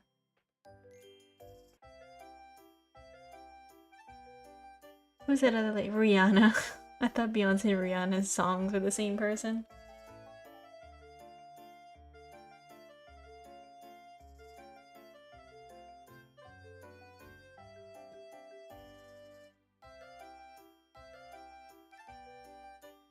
Also, what's her name?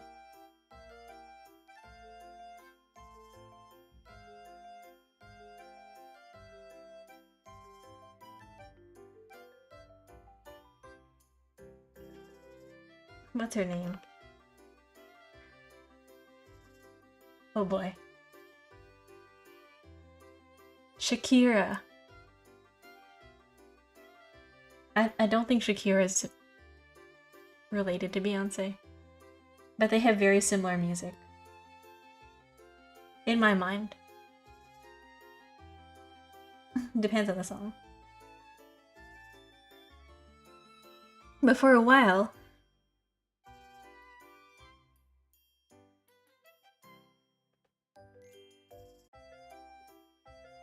I thought that Beyonce and Shakira were the same artist. And I was like, oh, what is that one song by like Beyonce and then or Rihanna? And then they were like, oh no, that's a different song. There are some similar. There's some. One is very Latin. Yeah. But the music reminds me of each other.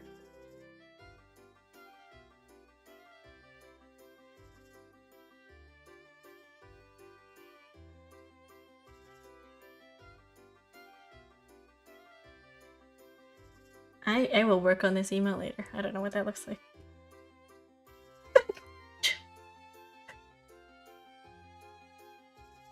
Yeah. Okay, now I've just gone into drawing memes.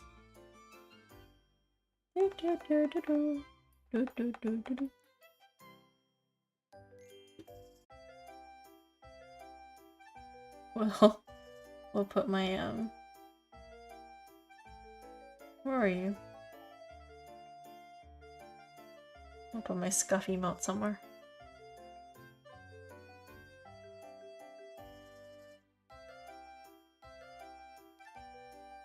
All of you are going in this folder.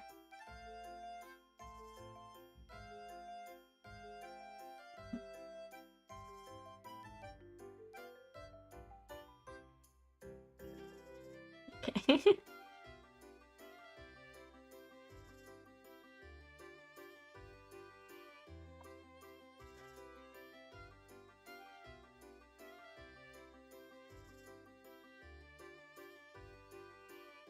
For very... Well, did you guys see the Grammys?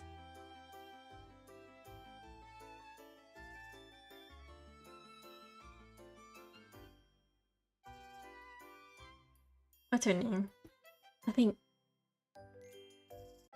Beyonce and Chappelle Roan and Sabrina Carpenter, I think, won something, like a song. Where they were nominated? I don't remember. I just remember seeing it online on Twitter, and then people were like, oh my gosh!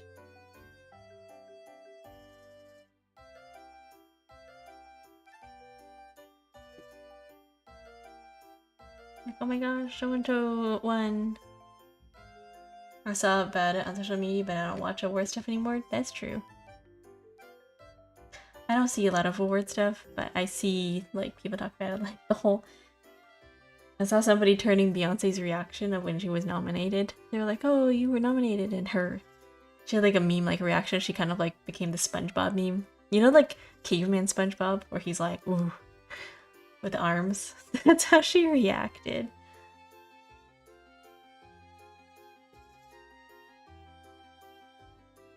There's like a gif of it somewhere. That was funny. But that's pretty much, that's all I saw. And then I just saw like a couple of clips of like people's outfits and like people talking about Chappelle Roan and being like, oh my gosh, it's a win. It's a win for the gays. Good for her. I like her music.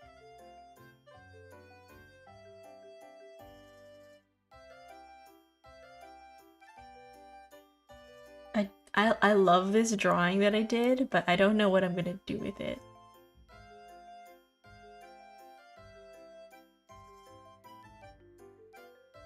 I don't know what I'm gonna do with it, but I like it. He conveys a certain mood, like a certain feeling. I just don't know what it is.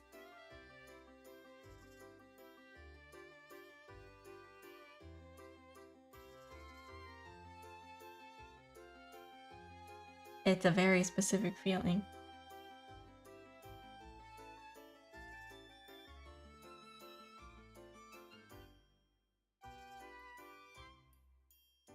Not hard to get him in a box for an emote.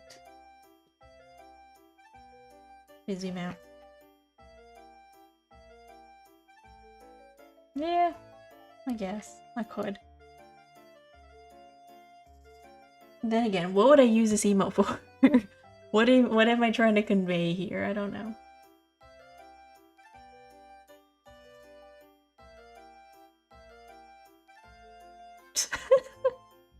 I'm making it worse.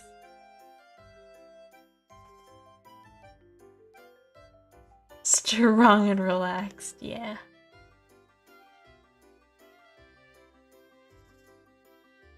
Maybe I'll post this on Twitter and be like,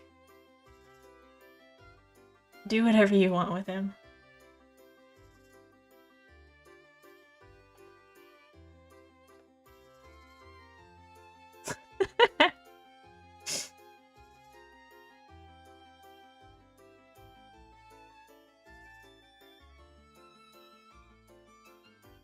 He is power posing on us all. He's strong.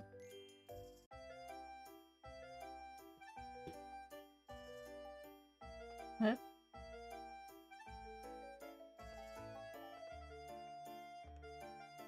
Jason Momoa.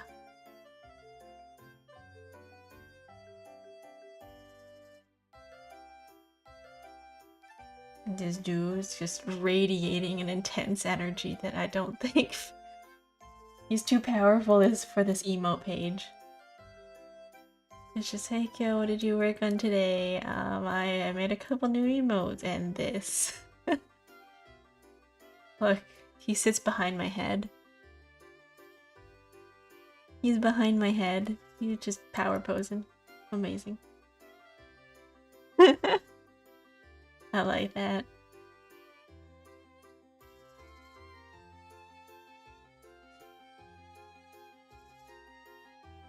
He's the community mascot.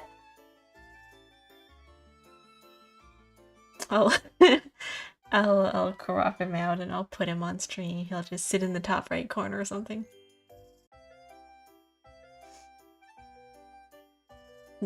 That's Chad, yeah. Just a chill guy. He's a Chad.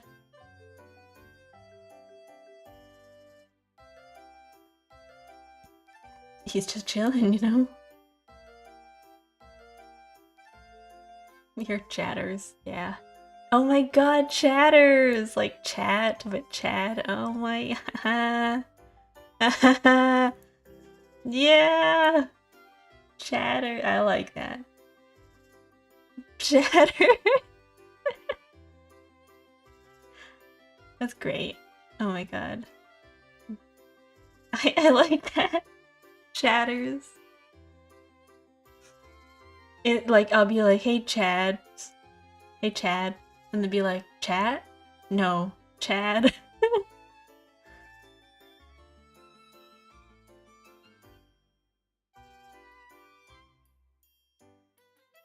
That's a great name. You know, some people are like, oh, hey Chad. What does Chad think? I'll be like, no, Chad. What does Chad think? And then be like, oh, Chad is in singular, as in like chat? And I'm like, no, singular as in like him. Singular entity, Chad.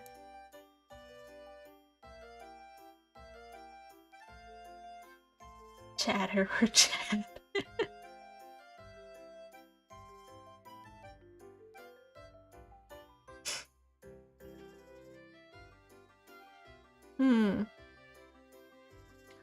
I should finish this one because I need to redo the line art on that. And the rest of these are pretty much ready to like start doing line art for and just coloring and then drawing. Because I've got like, you know, the base down, I just wanted to redo the hair and, you know, make it fit the head. Gotta say, have a good stream. Thank you for stopping by. Good night. Thank you for your help. And thank you for the suggestion. We got this is fine. This is nice. Yeah, good night.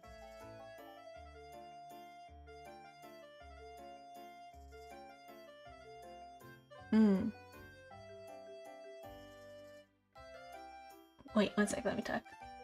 Good night.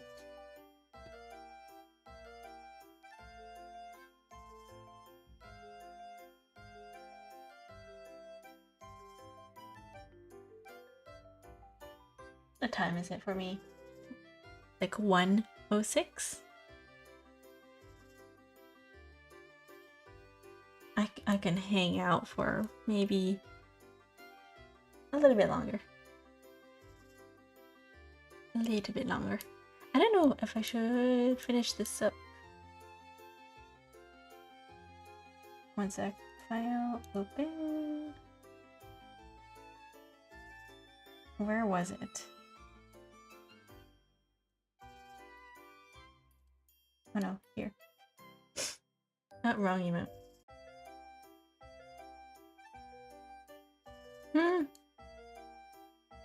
Oh, here and then here. Oh, I don't want you. I don't want that right now. I'm trying to work on my peak. Is it you? No. This one? No, that's the old version.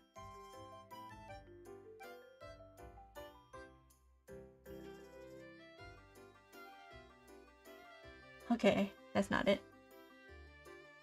Open. Okay, it was this one, yeah. Here it is. Yay! Let's work on key. This one I have up in this corner. I'm gonna redo the line art. Which...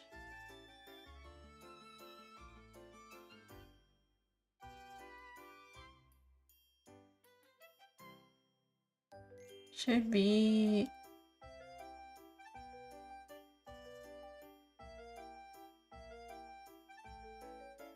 okay.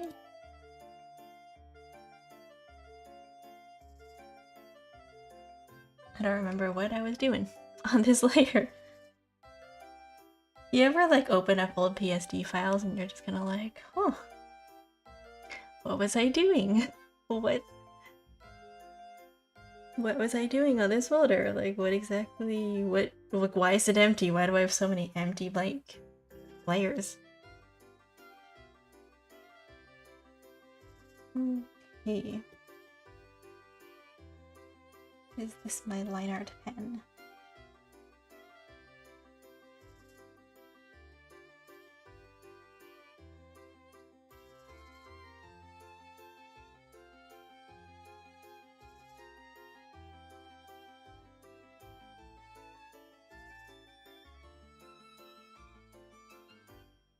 Okay, I'm going to...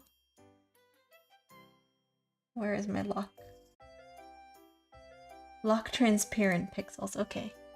I'm gonna lock transparent pixels, I'm gonna color it blue.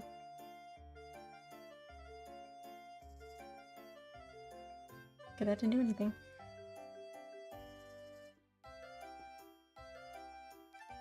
Hello? Hello? Uh-oh. How do I set an alpha layer?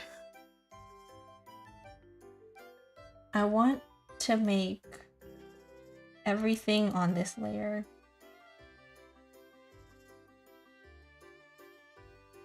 blue? No.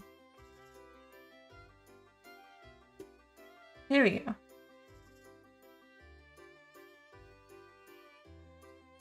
Same thing with this one. Lock transparent pixels, but I want to make this one red. That way, when I do line art,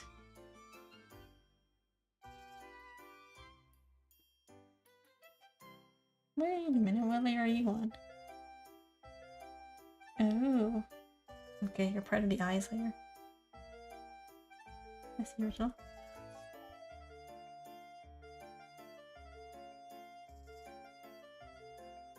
Okay. I'm going to start with the body. Uh-oh.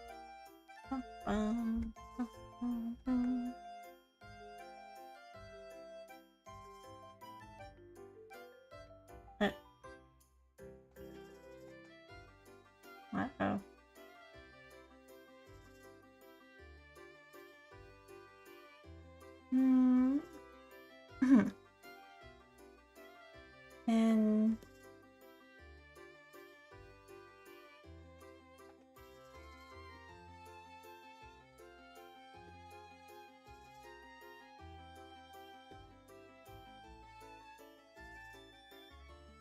let's see if I remember what pen I was using.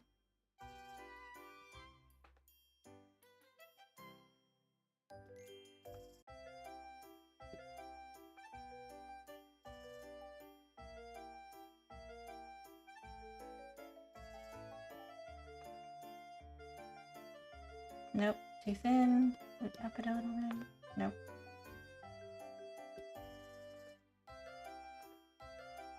Nope.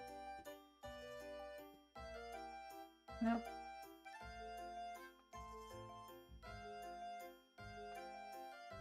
Nope. I like this pen, but I'm not sure what's with the opacity on this.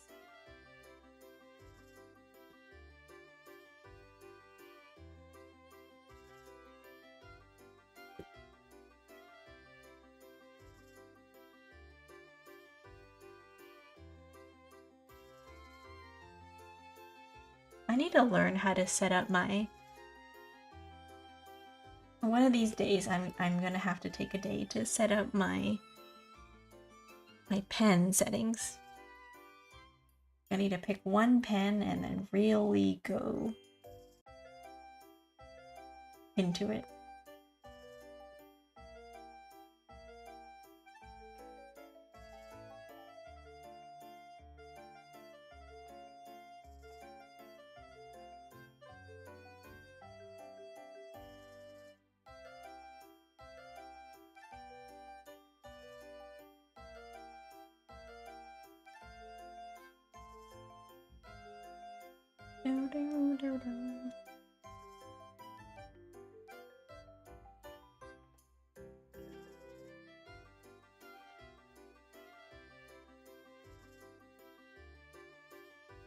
My emotes are really good, thank you! And my model's cool, thank you! Thank you, welcome in, how are you doing? Wanna see all my emotes? I've been working on them.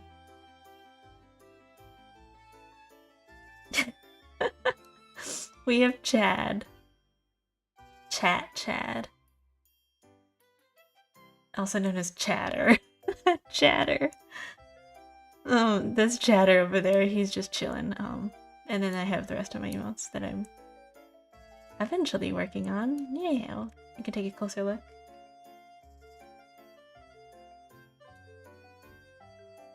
They're a work in progress. I was sketching out some ideas down here and then doing that. I'm trying to learn to draw. Got my first cheap drawing pad a little bit ago. Cool, what'd you get? Did you get a Wacom? Did you get a...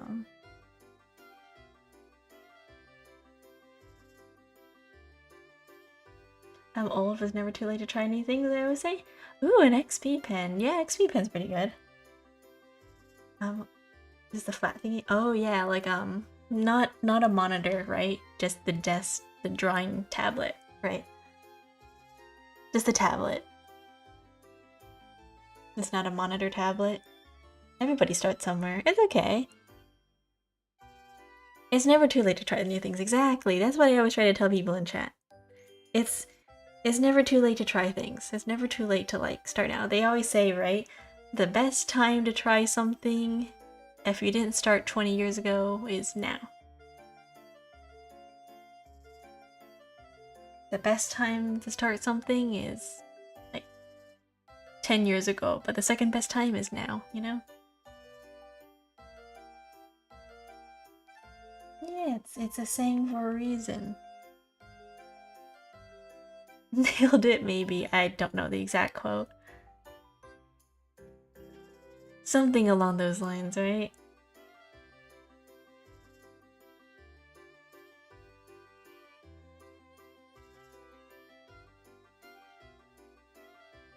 Yeah, I've been drawing for a while now, so...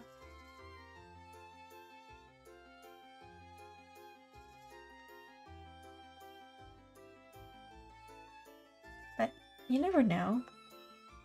The phrase goes, the best time to start something was yesterday, the second best time is today. Oh, is that it?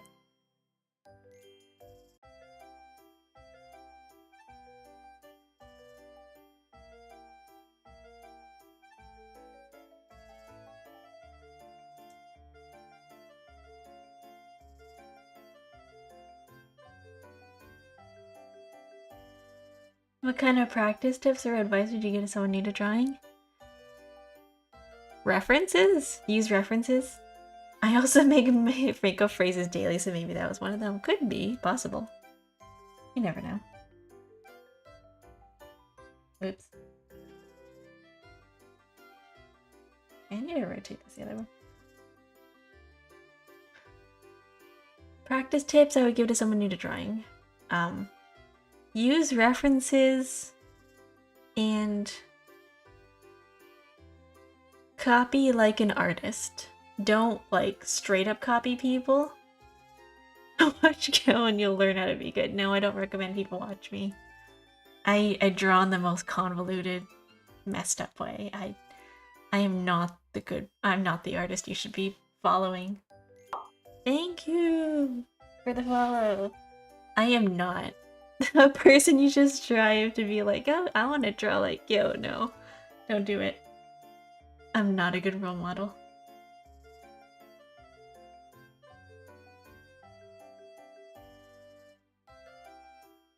I would say learn to copy like an artist. By that I mean use references, take a bunch of artists, like get a very large board of artist styles that you like and take notes of each one that you like. Be all like, oh, for example, like this artist, I like the way they draw faces, and this artist, I like the way they draw eyes, and this artist, I like the way they render hair. Or, this other artist, I like the way they do this. And make notes of that, and then try to emulate those parts in your style. So like, really analyze their art style. Be like, okay, maybe this artist, when they render, I like the way they render, they use a lot of very soft muted colors. What kind of colors are they using? Why do they work? And try to copy that. So take your own piece, try to copy those things that they did on that piece. I don't know how to pull up an image right now. Take a piece, right? Like, that, and then let's say they have like a very specific way of rendering or coloring, and you can analyze that and be like, okay, maybe they use this specific kind of color, right? They use a lot of they use maybe a lot of muted colors, and you would look on their color wheel and try to color pick what they picked specifically and try to figure out like why they pick those colors and try to use that exact same color palette for a piece that you're working on. And try to see what are those color choices that they made, what are the colors they used for shading, what are the things that they did, and try to emulate that in your pieces. And then the more you do it for different artists, I think the better at art you'll get, because you'll kind of learn things. What's the best place to explore art for refs? Yeah, Twitter. Follow a lot of artists. If you were in a fandom, like a lot of very large fandoms have pretty big artists. That's really good advice, thank you. I watch a lot of videos.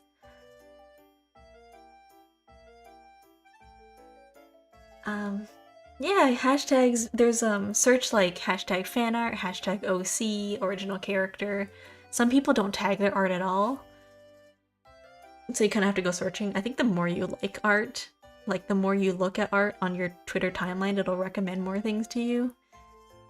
There's a lot of pretty big artists out there. It depends on what kind of style you're going for too. Like if you're going for anime art, I would look at Pixiv. Pixiv is a pretty good reference for art. Although I know nowadays Pixiv is a lot of AI art. So I would recommend trying Danboru. Safe Boru. Do not look at Danboru. Danboru sometimes is a lot of like NSFW art. I would recommend Safe Boru. There's people save artists' works to that. It's big fan of NSFW art then. Yeah. I guess then you can try Danboru, or you can try Safe Boru, which is the same thing as Danboru, but with not NSFW art. It's all NSFW. Mostly. I want to say 50%? 90%? A good chunk of it is NSFW. That's why I said Safe Boru. Try Safe Boru. Safe Boru is like not NSFW.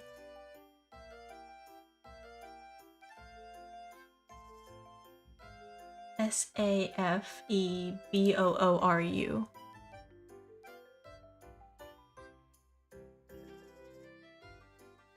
Stay right here, no! Yeah, Safe Boru is a lot of like high quality anime kind of style pictures. Danboru is just straight up NSFW art. Oh my god, it's just a lot of naked people. I am looking at the website, it's just NSFW art. I'll check that out too. Yeah, a lot of them post what's it called? Credits back to the original artist, so you can look at if you like a specific art style, I would look at them. I don't know, when I look on Danboru, it's mostly under specific tags. Like, if I want to look for art of, I don't know, Blue Archive characters. That's a bad example. Blue Archive has a lot of porn. I don't know, Genshin characters. There's pretty good fan art on there. And then my brain just kind of filters out the NSFW works. I'm like, oh, uncensored, uncensored boobs. Okay. Moving on, and then I just don't look at it. A lot of Genshin NSFW. Okay, yeah. My brain doesn't process it anymore.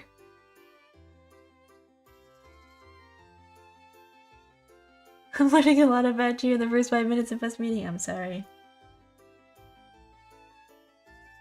My job here is done. If I have gotten people to learn something new,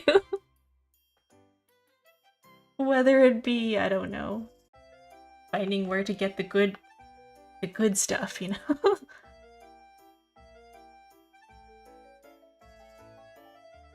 You're welcome.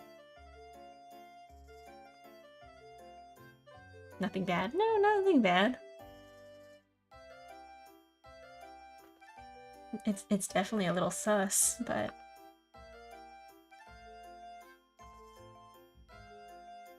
I hope we're all adults here. We're all mature, we're over the age of 18, you know? Oh my god, I cannot draw this line.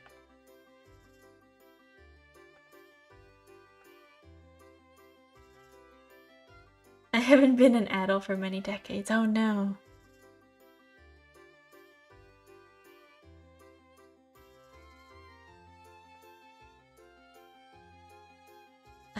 Are you... a child? I'm kidding. Oh no, a child. I stay young by hanging around Twitch and staying up to date with the latest slang. Heck yeah. I don't know, I use outdated slang.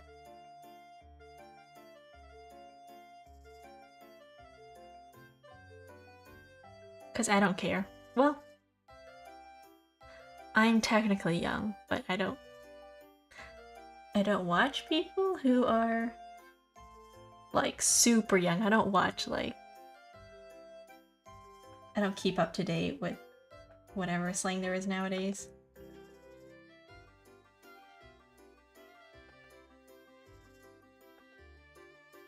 I guess, yeah, I'm not on social media that often, so who knows whatever's out there.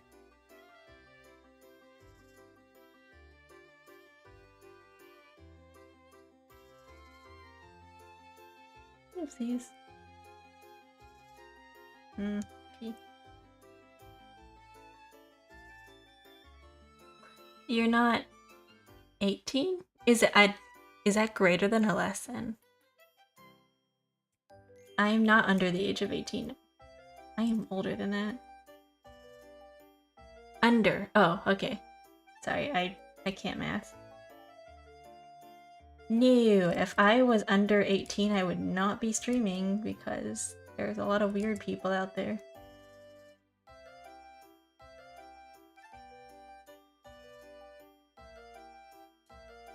I would not. Can you imagine? Are there people out there? Are there people out there who are streaming and they're not? They're not over 18? I'd be really concerned for them. Probably, oh boy. Oh, for sure, yeah. I don't know, one of the things I could never understand is like people putting their ages, especially if you're under the age of 18 on your own page. Like, oh, I'm gonna advertise that I'm 14, like, please don't sue that. The minimum age is 13. Oh boy, we've got 14-year-olds streaming. Some people have no chill on this platform. Yes, there's people under 18 who can stream with parental permission. Ooh. I guess it's like TikTok, you know? We have people out there on TikTok who are minors and they're posting like dance videos and stuff. I think it's to be a viewer. I'm not sure what the minimum age limit is to be a streamer. I'm pretty sure it's the same.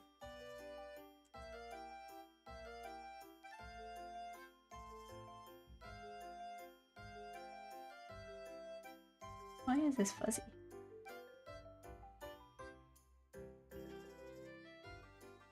Oh, one of my cousins streams video games. He always brings it up at family gatherings. He's like 14. Oh boy. I hope he doesn't tell people, like, in his streams that he's 14. Because I'd be concerned.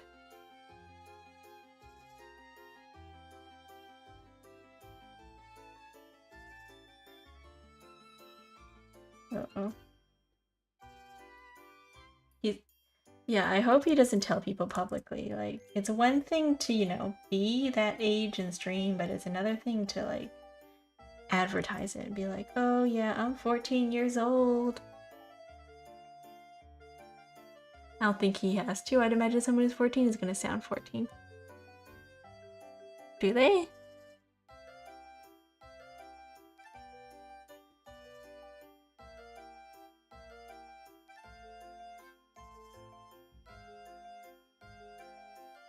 Oh my god, my pen sizes.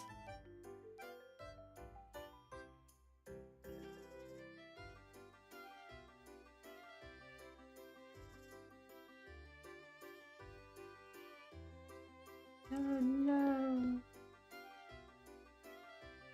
Oh no, I accidentally deleted a Ben.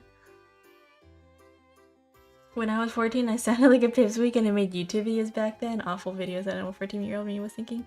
It's okay, everybody goes through a Minecraft Let's Play phase.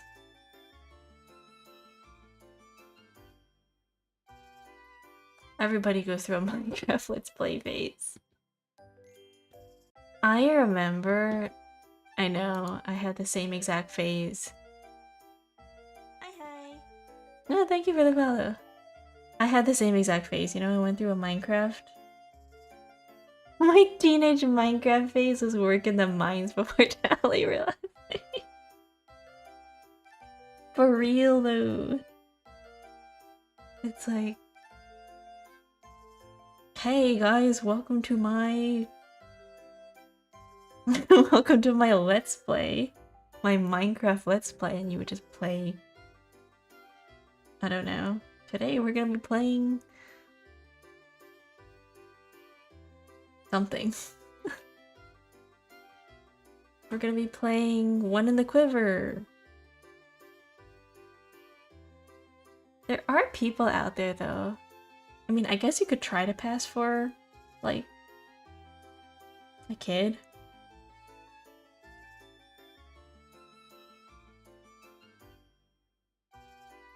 Yeah.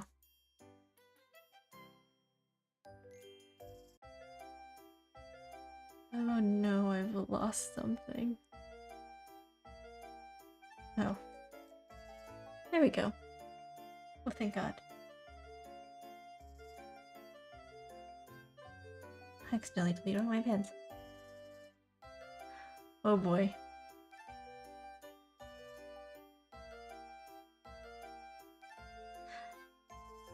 Yeah, I know there was a whole big thing about like people on Discord and like that. I've lived through the era. I've lived through the era of Tumblr, where people were like, "Oh my gosh, if you are the minor's DNI," and then they would follow suit with like, "If you were over the age of 18, do not interact."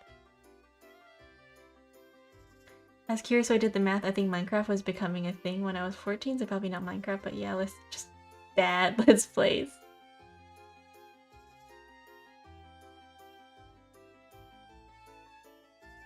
Do you remember when people were like, I want to be a YouTuber, I want to be a gaming YouTuber, I want to be somebody like Markiplier? Nowadays, I think the dreams changed. I want to be an influencer. Safe Bro isn't showing me the artist profile? No! Is it in the tags?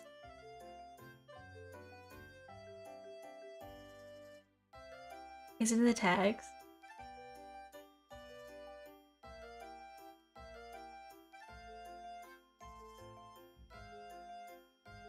Oh. Edit, create, buy. It has the source on the side. It says... underneath the tags, it says copyright, and then underneath it says statistics, posted by source, and then it says the original source. Sometimes the source is not Twitter. Pixiv. I mean, for the most part, some of them are... they post the original sources, so I would look at the source. It's on the source URL. Ooh.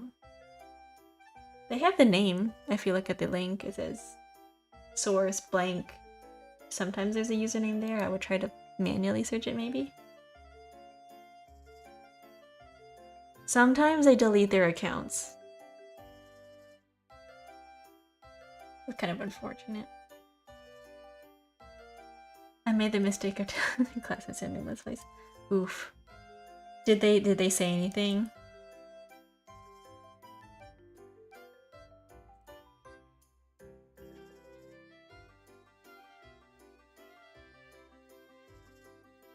Increase that size.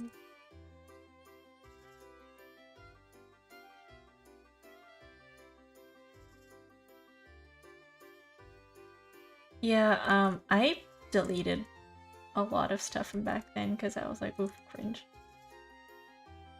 But then again, I was pretty strict about not posting things online in the first place, so the stuff that was there is gone. It's nuked. Doesn't exist. My friend said that's cool and awkward. And everyone looked at me weird. Ooh, oh. I need to get a snack or something or I might die if I don't return. Thank you for sharing your artist wisdom. Look forward to catching your stream again soon. Yeah! I plan on streaming again on Friday. My usual streaming schedule is like Tuesdays or Fridays or Wednesdays or Fridays. I'm still trying to figure out what day I want to do.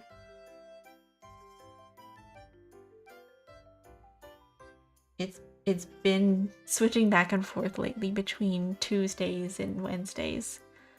And then solely on Fridays, but yeah. Thank you for stopping by. I hope you get a good snack.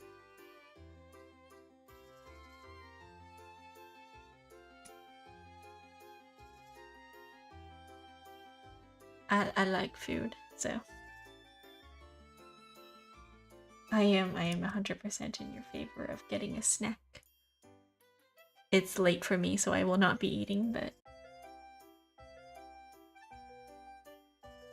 people who live on other sides of the world, you know? I always find it so fascinating when I see, like, when people come from other, like, around the world. They're like, oh my gosh, it's like noon for me. I'm like, wow. That is amazing. It is almost 2 a.m.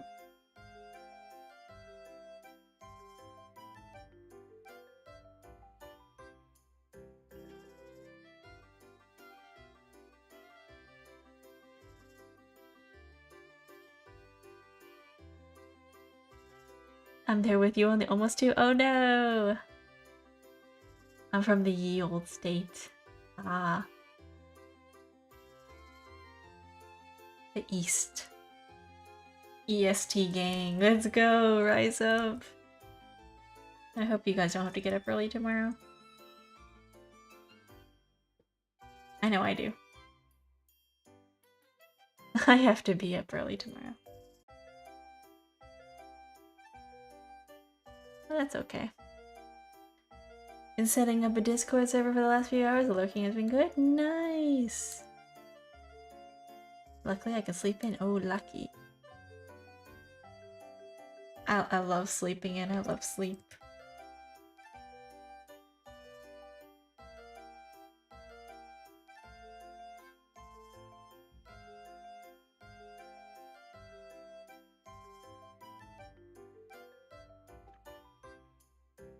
I do like sleep.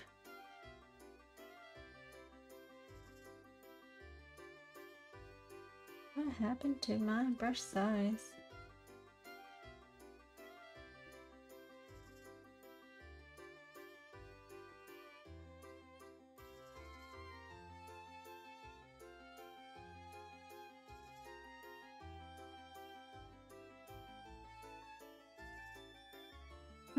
I know, setting up a Discord server is super hard. I know, I struggled with mine.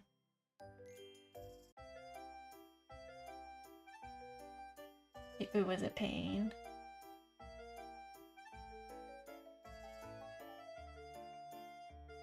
Definitely asked myself questions I probably should not have. I was like, can I delete this Discord server accidentally? And they were like, no. I was like, okay, good. Thank God. And you gotta deal with the Discord people? That's harder than the server. True. That's only if you have a public server. That's pretty big. That's when it gets scary.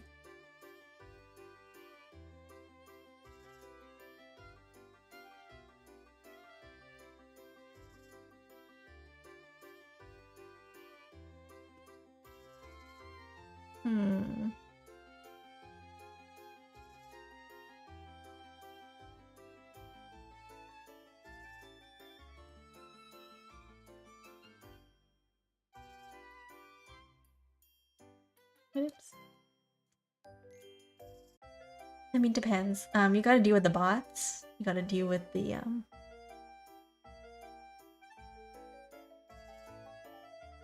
moderation, all that. I thought that too, but one of my close friends had a stalking issue when some weirdo joined their small server, and all it takes is that one guy. Oof. Yeah. It just takes one person to, like, I guess make a server really awkward to talk in, and then people don't want to hang out in that space because they're like, oh, it's not safe.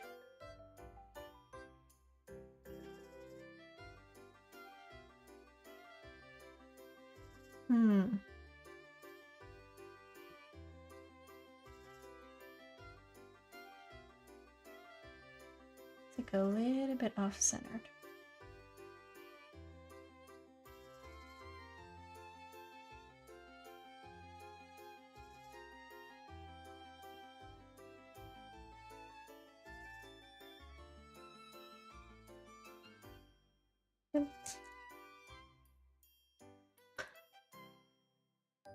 Ah, my legs.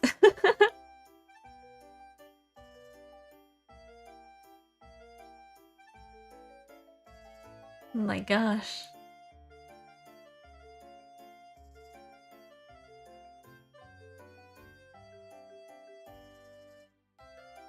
I was curious what that way it flips me.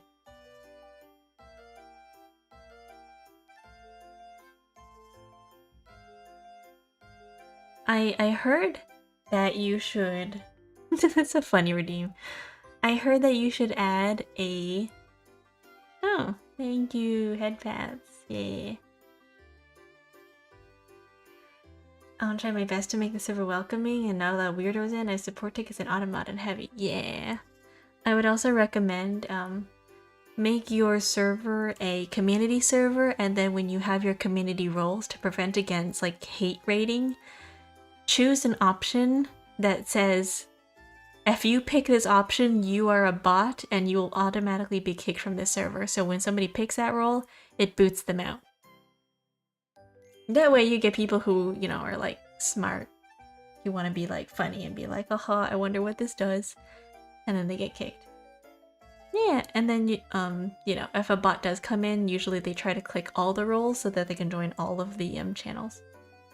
But yeah, the role that they pick will, like, you can like make a tag, it'll say bot, and it'll only give them access.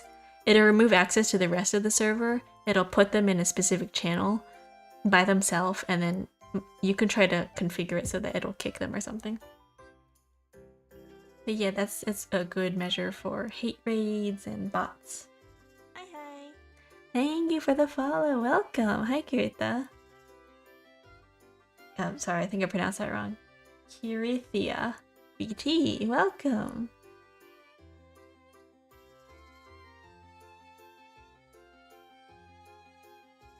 But yeah, that's a tip I saw online about preventing, you know, not so nice people from joining servers.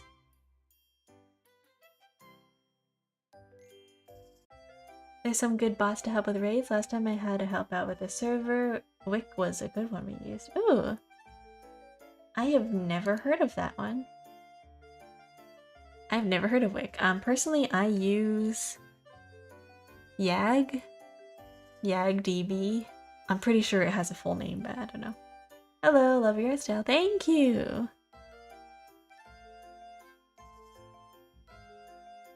I actually just got a pen tablet.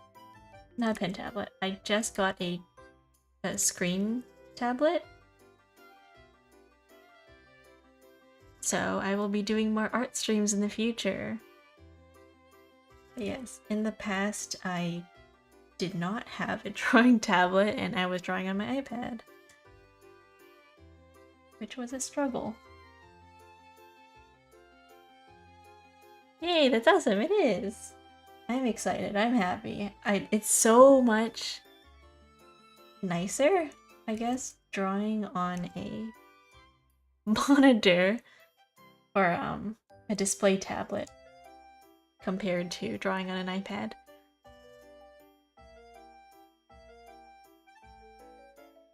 It's a lot more fun.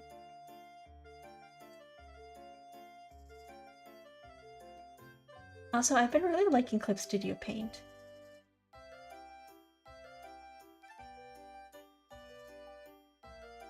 I still draw on my iPad, kind of wish it was the iPad Pro, but that would cost money, yeah.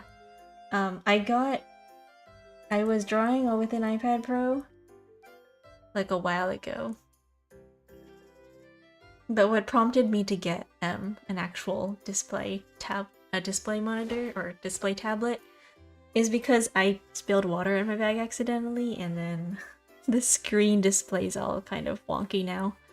Like the light display is pretty dark. So it kills my battery super fast if I were to try to draw on my iPad, because I like my brightness to be a little bit higher when I draw so I can see the color. But because I got water on it, it's pretty hard to see.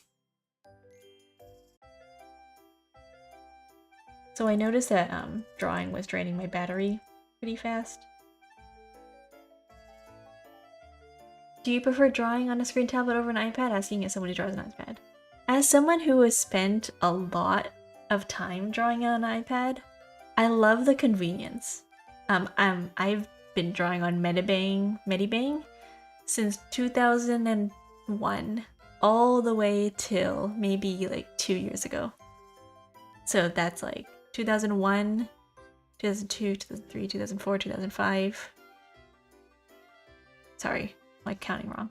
2020, 2021, 2022, 2023, 2024.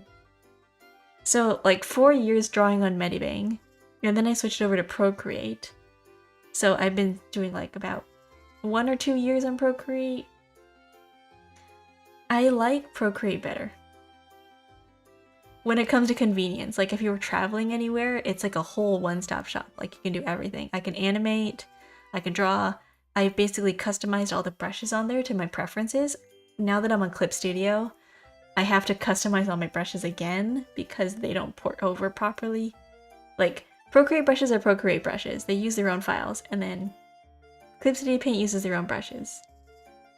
So that's another different beast, but Clip Studio has, you know, the Clippy shop. They have a lot of unique brushes on there that the Procreate is limited by. Procreate has a different kind of set of brushes.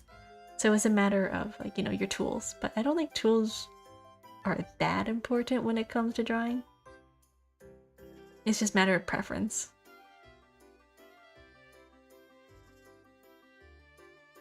I switch back and forth between my Samsung tablet and my bigger drawing tablet, but I like using my smaller tablet to be lazy and sit on my couch instead of at my desk. Yeah! I like my my iPad for when I want to draw in bed. Like, if I want to lie down in my bed and be comfy, like, I can draw technically on bed with my current tablet. It's got a long cable, so I could just, my bed's right next to my desk. I could lie down, but the issue with that is I don't have access to like other programs. Like if I wanted to switch something, right?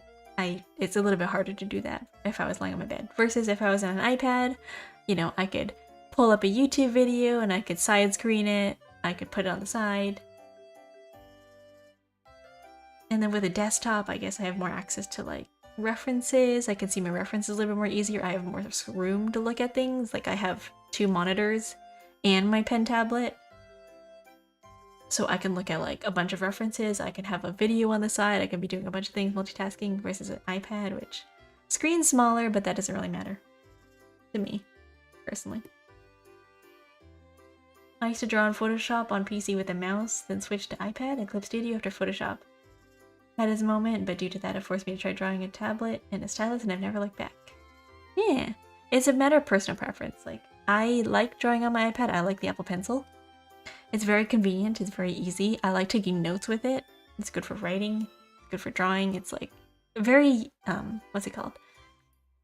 Versatile. I like the versatility of it. When it comes to drawing, I don't know. So far, I've liked both. I think they're both about the same.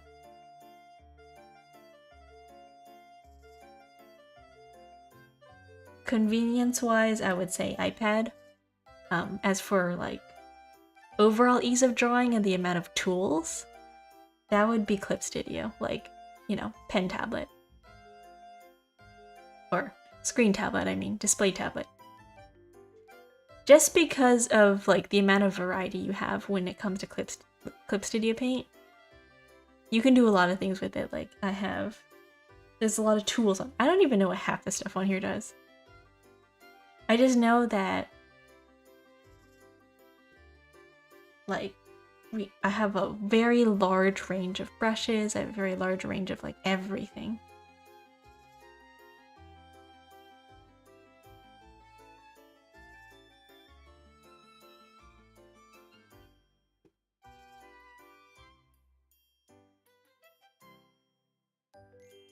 Yes, I've been drawing on iPad for a very long time. I've been drawing using Medibang, using a finger, and then I switched over to and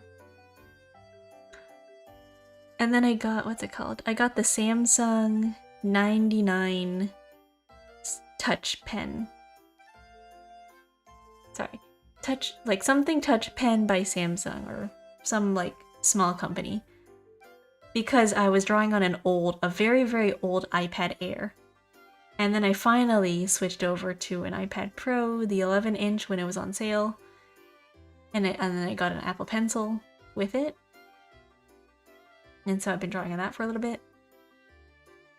And then as of recently, like maybe last week literally, I bought this tablet. Cause I was like, my screen display on my iPad's kind of messed up. My LCD display doesn't work very well. The colors are super dark. I can't really see very well. I have to turn the brightness up if I want to see things. So I was like, fine. I will get a drawing tablet. Base iPad's good if you want a cheap drawing tablet. Dip your toes into the field before upgrading to the iPad Pro or other tablets that would cost a lot of money. True. Instead of Medibang, I would recommend people use Ibis Paint. Ibis Paint is a place that has a lot of brushes. You can look on Pinterest for Ibis Paint brush QR codes and just import them all into the thing. And then they make you watch an ad to use all those brushes, but it's like a 30-second ad for, was it 4 hours? 4 hours of drawing before they interrupt you again. It's not bad. It's a free software if you don't want to pay for Procreate. It's a better alternative than Medibang, which has a lot of pop-ups. And I think a little bit more versatility. I know there's a lot of artists that use Ibis. I mean, there's also Krita, there's also Fire Alpaca. I've never tried using either of them. Had a friend that spent a lot of money on a drawing tablet, never got into drawing. Oof. Yeah, I think my current tablet that I'm using, it's a Huion Canvas 13 Pro. The 2.5K one, and I bought it used off of eBay because the same person who was selling it was somebody very similar who very funny. They bought this tablet because they thought that they were going to get into drawing, and then they wrote in their the description, they were like, yeah, I didn't want to draw. They prefer the iPad better, so they sold this one for pretty cheap, used. Or like, not cheap, but like less expensive than it originally cost. Simply because it was used. It was a good deal.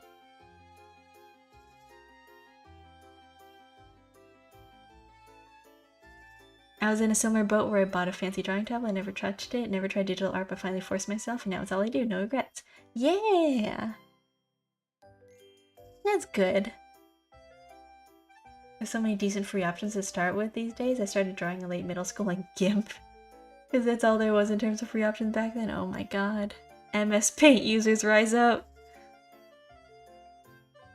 MS Paint. My very, very first drawing software, like when I was in elementary school, was KidPix. KidPix.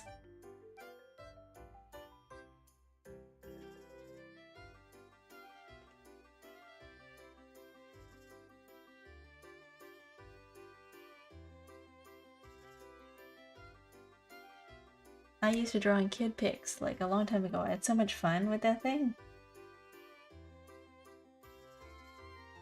I just used to mess around with the brushes and stuff.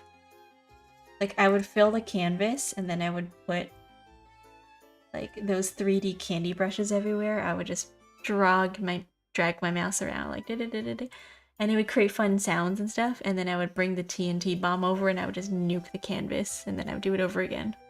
That was fun.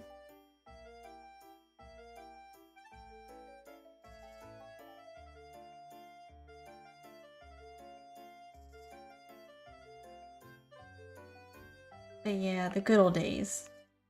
Nowadays, I think there's a lot more drawing software out there. There's a lot of things to do.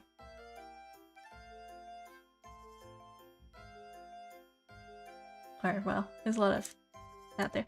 If Procreate existed back then, younger me would have gone like feral. I would have been like, this thing's amazing, wow. That's great. That would have probably gotten me into,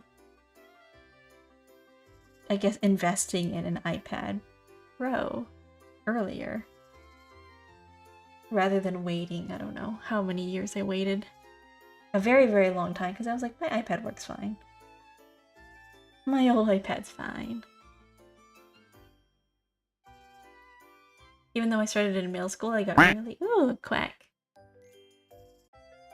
Even though I got started in middle school, I really got art school in high school. Took an art class, did really well in it. Probably the only class I truly excelled in back then. Crazy that when you're super interested in a subject and have a good teacher, what that can do. Yeah.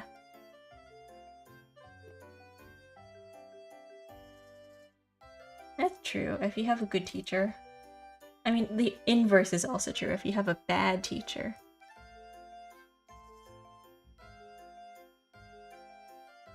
That can also influence things, right? Like if you just need the right teacher. Like if your teacher is like real bad at teaching, I don't know, math.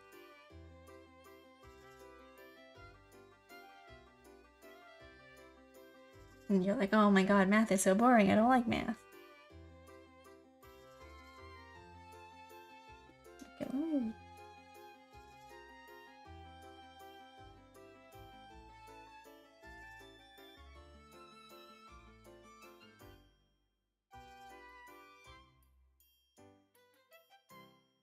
My art teacher didn't like my art. I was really into anime and my style swung that way. She was rolled her eyes at me. Oh no. I went to college. We took an art class. We didn't draw or paint. We did art essays and teacher barely did anything but assign essays. Dropped out of that class. Good ed experience first. Oh yeah. That sucks. Oh my god, I remember this one like story that I saw online where it was like this artist hated this student's work because they would always use like neon pink art and a bunch of glitter and a bunch of things, and the teacher would just roll their eyes and they'd be like, ugh, like it just looks like pink glitter vomit all over the place. And then the person ended up getting accepted into an art school, and like, you know, they don't use those colors anymore. They just kind of did it despite their teacher, but you know, they did well. So sometimes spite is a good reason to keep going.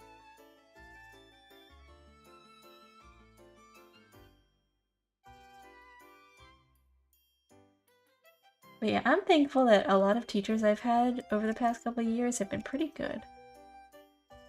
Like my art teacher. My art teacher, when I was in high school, was she's really chill. She was really nice. She was my club advisor. I started an art club. I was president of the art club for a while.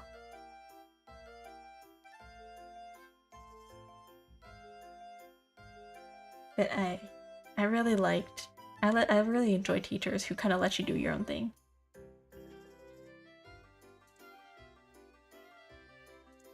I think one of our assignments that they made us do was like, oh, draw a comic of your own choosing.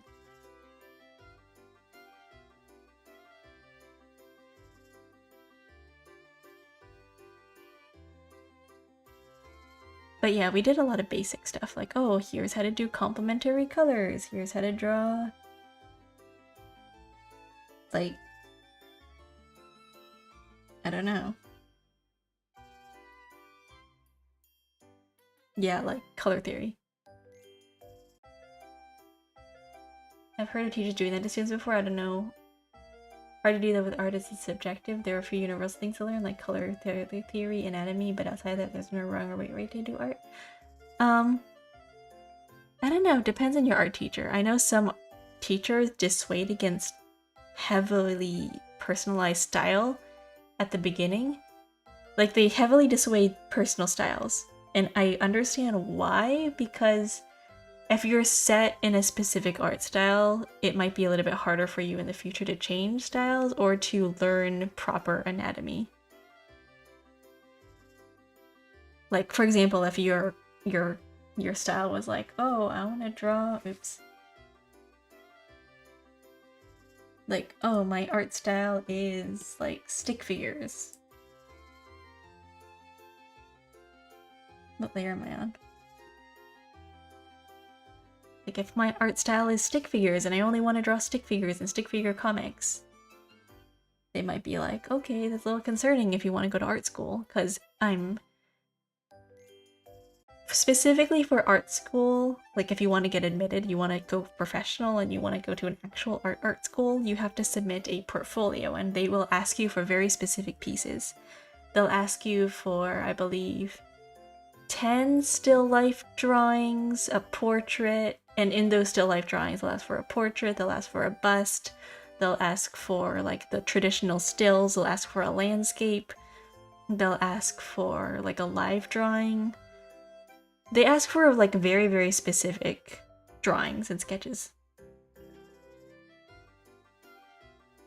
So I can understand why a teacher would tell you like, hey, maybe you should focus on other things if you want to go like to a school about this.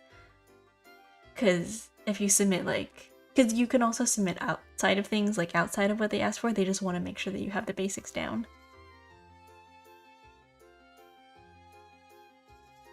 Because you can definitely submit pieces that are, you know, your own style and stuff, but they want to make sure you also have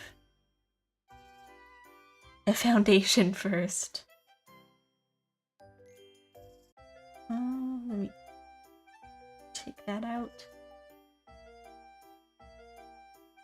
I'm gonna scroll out. That'll look fine.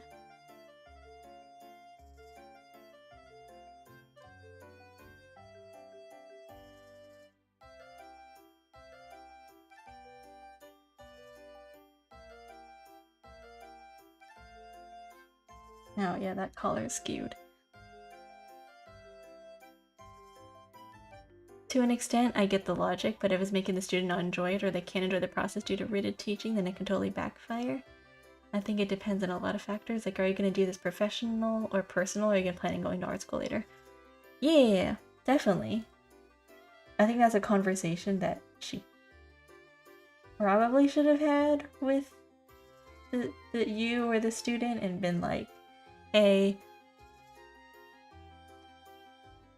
what are your plans, I guess? Like, if maybe she overheard somebody talking about like, oh, I'm gonna go to art school, blah, blah, blah. Maybe she could have been like, yeah, just letting you know, it's gonna be difficult if you don't know your basics, but if it's just solely to just be like, ha, your art sucks, I don't like that style, then that's like mean of her.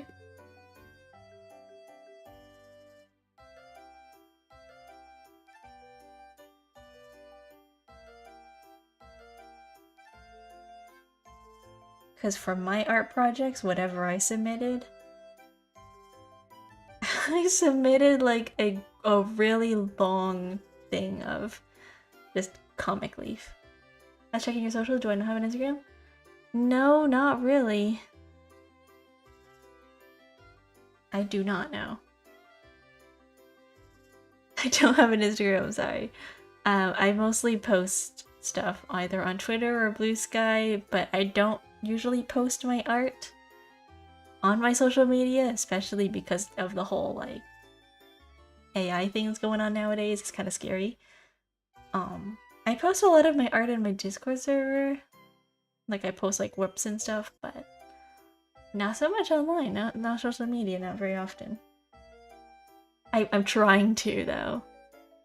I'm trying to get into that habit of doing that more often, but yeah. Not at the moment, no.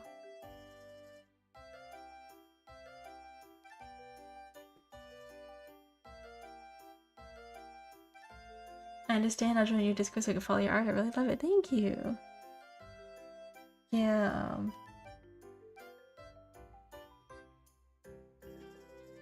At the moment, I don't post stuff. Which is funny because I remember I mentioned like a long time ago when I was in somebody's channel. I'm so scared of using Instagram for art because how easily it can link you to people you know. Like, bro, sometimes I just want my art and social my personal life to not be connected. I don't even use Instagram for a personal life. I use it for communication and communication only.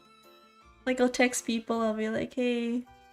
If I don't have their number, if they live in a different country, I'll text them on Instagram. But outside of that, nope. I don't even use it to post pictures of myself. There are barely any photos of myself out there online. Rarely, never. I deleted everything. Not even my parents, because my parents are pretty, like, strict about their own, like, social media pictures.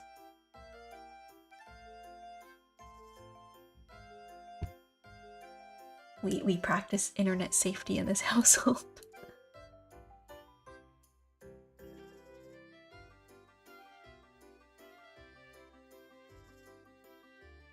This is looking weird.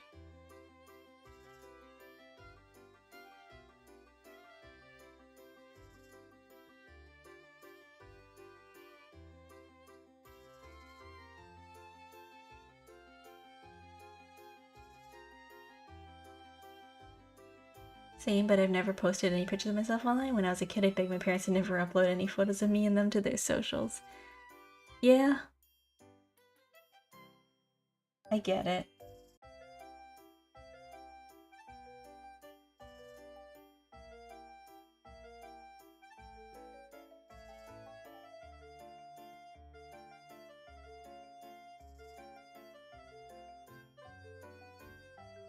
I get it, you know.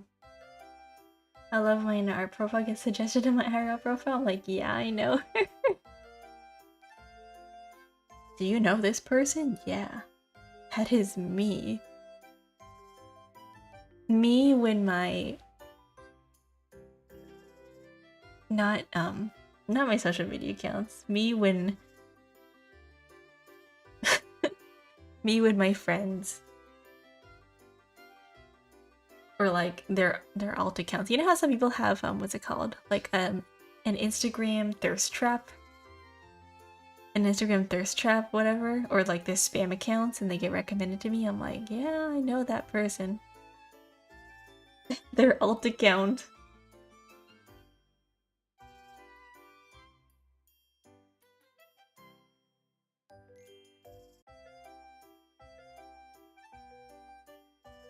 It's like, yeah, way to dox them. I may or may not have an account like that before. Oh my gosh.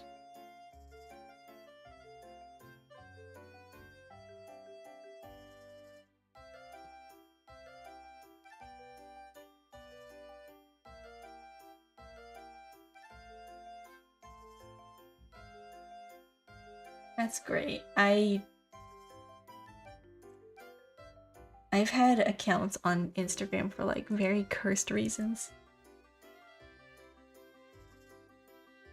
Like one time I was real dedicated to like meme accounts. So somewhere out there is an account where I am impersonating, well, I had a meme account where I posted memes, and I also had a meme account where I uploaded like a good 20 or something photos over a period of time pretending to be a candle.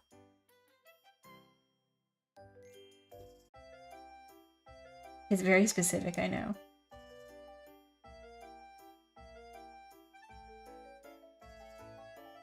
I could not tell you what went through my mind and why I did that, but yes, it's out there. There was a social media account out there where... What kind of candle? Like literally like a Bath and Body Works candle. And I edited it. I edited all the photos to like put eyes and stuff on it. It was very nice. It was very cool. The best thing about keeping your art store private from your family is when they encourage you to do something creative like art. Since a lot of my family's creative, you just nod and tell them you're so right. Yeah. It's like straight up like a, you know, like a wax candle.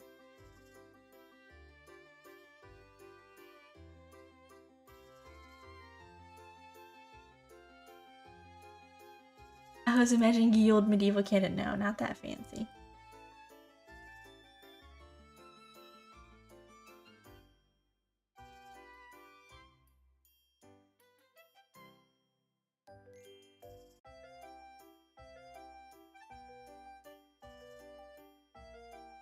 Not that fancy, no.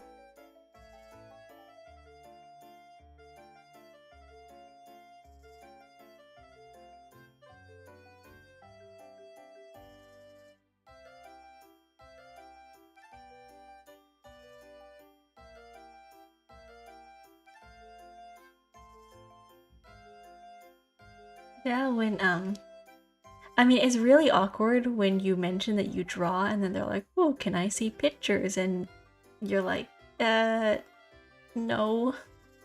A lot of it's personal. That's why I don't tell people I draw, like people that I know. Unless I'm like friends with them, I don't tell family members. Like, I don't tell random family members. You know, when you're at like a family dinner, like a big family dinner, and they're like, oh, what do you like to do for fun? I'm like, reading. Like, oh, what have you read recently? And I'm like, you know, fantasy novels. You wouldn't have heard the title. And in my mind, I'm like, fanfics. The can you draw me? Yeah. I mean, I don't mind the can you draw me or like, can you draw me something? I'd be like, sure, I can draw you an apple. Here you go. But like, can you draw me? I'd be like, aw. Do you have a photo of yourself? I tell my best friends, but that's about it. There's a general line. If I told you about my art and you're my friend, it means we're pretty close. Yeah. Same thing. Like, my friends know I draw. My friends know I stream. They know what I do.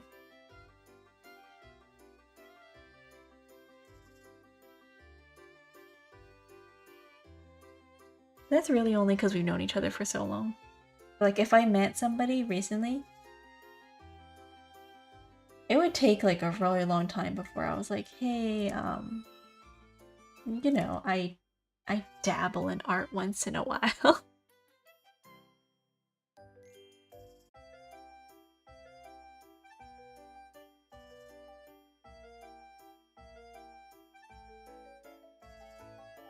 Like, what do you like to do for fun? And I'm like, photography?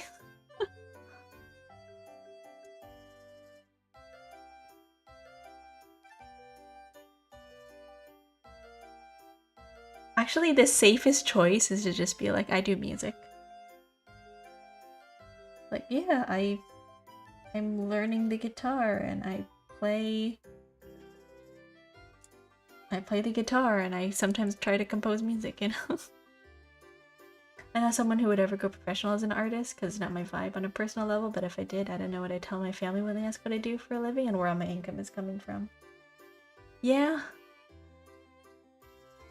That's when you lie. You come up with random excuses like, I sell feet pics. I'm a social media influencer, you know? They won't question it. Unless they ask to see your account. Then you're like, ah.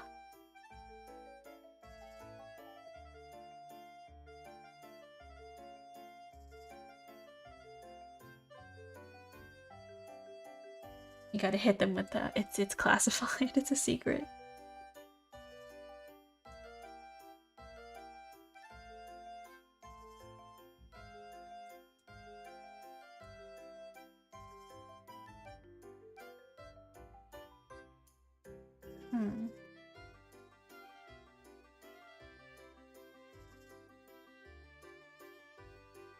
Just tell them you have an OnlyFans account. I'm sure they'll prefer that than finding out you draw anime. RIP.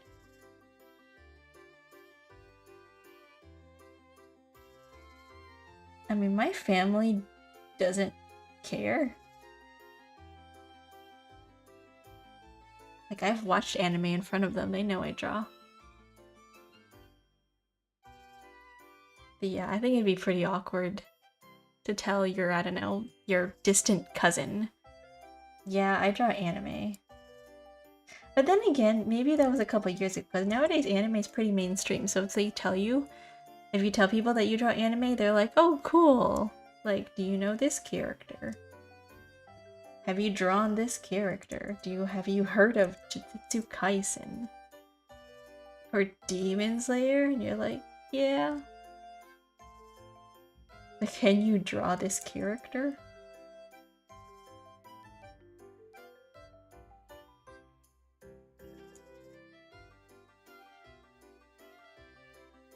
It's cool now. It wasn't when I was in high school. Oh yeah.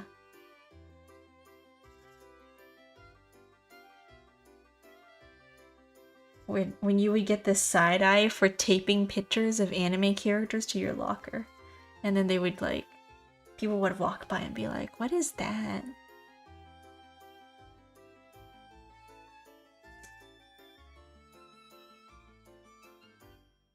I have a family member who's like well known to an extent. It always made me nervous telling the family member something when I was a kid and then finding what my whole class knew about the next day. Oof. Oh yeah, it's even worse when you have a family relative who likes to brag. And they're like, remember you tell them and they're like, oh, this is so nice. I'm gonna go tell the rest of the family, and they're like, hey, and then they start passing your phone around. Hey, so-and-so draws, look at this cool thing they did, and you're like, oh my god, I wanna die. Or reading manga. Why are you reading it backwards? Oh my god, yeah. My god, I think I'd pass away if my relative did that to me. They were like, what can I see art? And I show them a picture and they're like, look everybody. Kyo draws. I'm like, no. It's kind of awkward. And they'd be like, who is this? Is she from a show? I'm like, no. And then I have to go into the explanation, like, this is what VTuber, this is what this is, or so and so, and I don't know. I'd rather not open that can of worms. You're drawing so cute, thank you.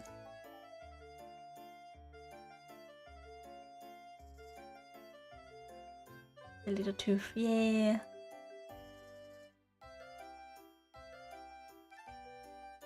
The fangies.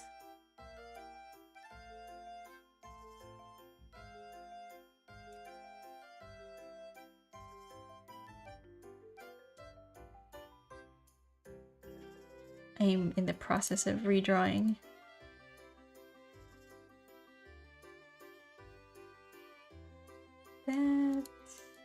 That.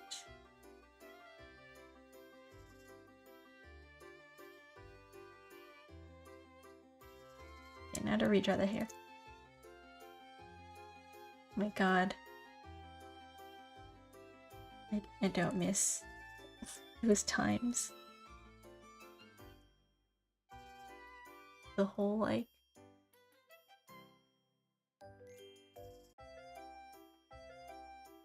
They'll never understand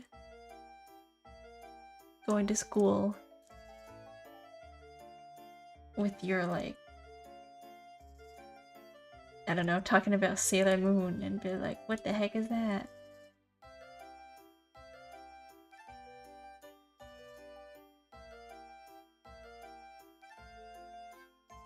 Let me increase this brush size a little. Random question. Is there a way to help you motivate to draw? I've been doing art for like 10 years, but I can still only go out for 1 to 2 hours before I'm completely depleted for the entire day. Ended up taking me a month to finish one drawing. I have the same issue.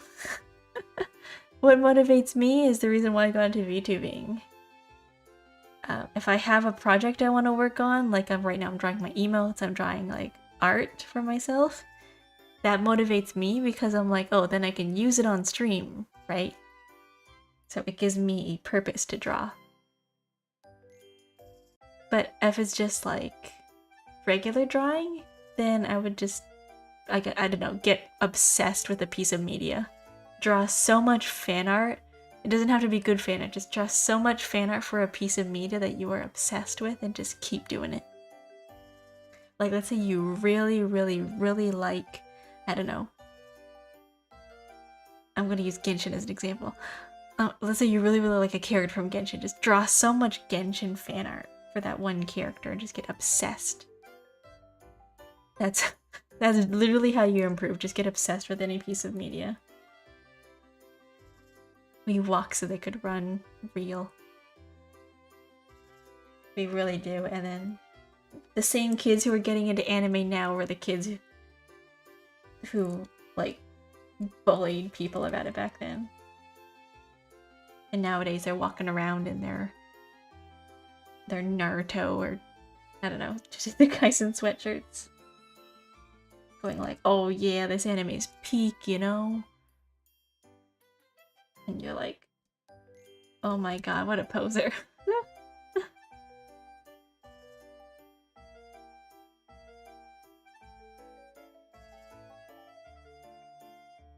Same, I'm currently drawing my first VTuber model for myself.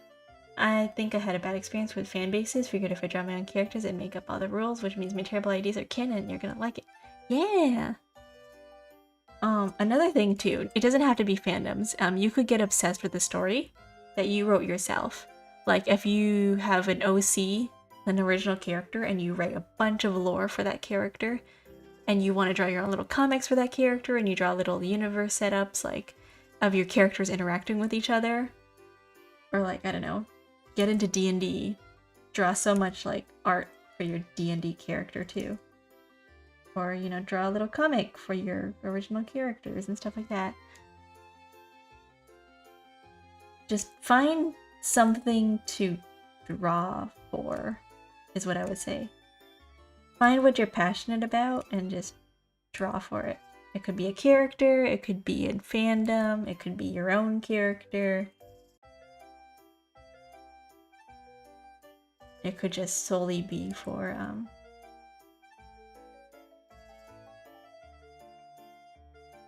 I don't even know.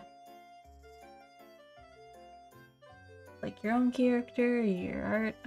If you like a very specific thing and you want to try specific mediums, that too could also help. Like for example, like I draw digitally, but if you find that you really like drawing traditionally with pen and pencil or drawing with Copic markers, or you really enjoy pencil drawings or charcoal, those are also options. You're not really restricted to just one medium.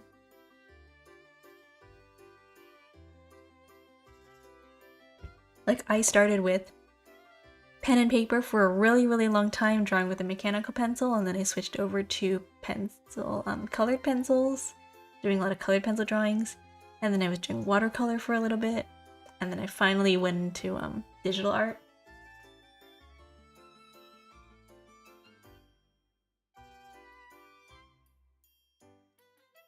Mostly because I didn't want to carry around a pencil all the time and like a sketchbook. I was like, yeah.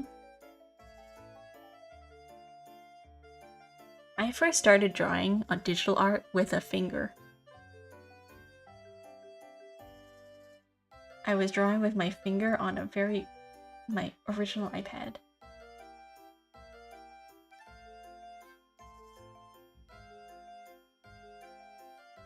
I was like, what good drawing softwares are there out there? Okay, Medibang.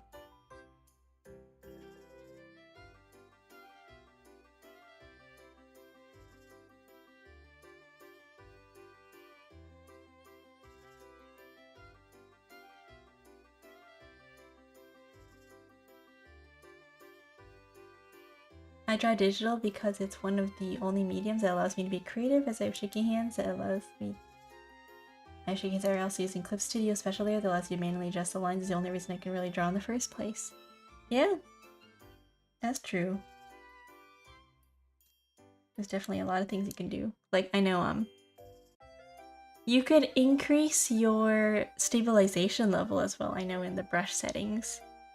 Like, I know Procreate does that, as well as,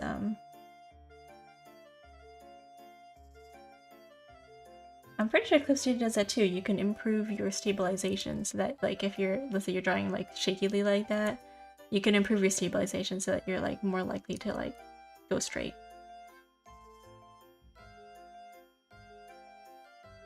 You gave amazing advice, thank you. I worried that I would compare my art to an artist that I drew my character better than me. At least until he got to that level. I know we shouldn't compare to others, but it can be hard. Yeah. I mean, that is true. I like to look at it as they have their own specific art style and you have yours. I don't think there's like such thing as, oh, this person has a better art style. Like maybe they might have more technical skills than you, right? They might have a better technical skill. Like let's say they're really good at drawing anatomy.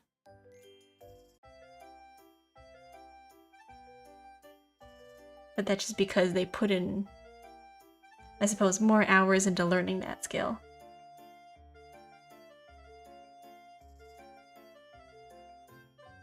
I am the world's slowest line arter.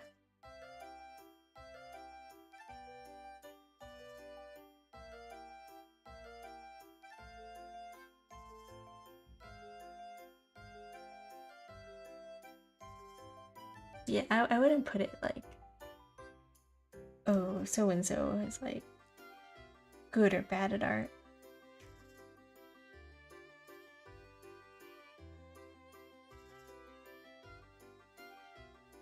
It's okay. Just we're yapping. This is how all my streams go. I yap more than I actually do anything.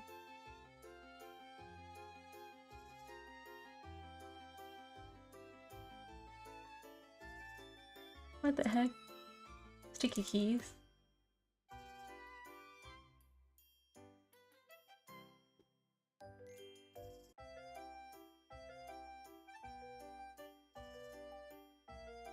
You know that meme out there where it's like a guy sitting in front of a cake and he's like, oh my gosh, oh man, cake, there's two of them, and then your perspective is like, oh no, that person has a better cake than me, and then the person is sitting there like, wow, two cakes.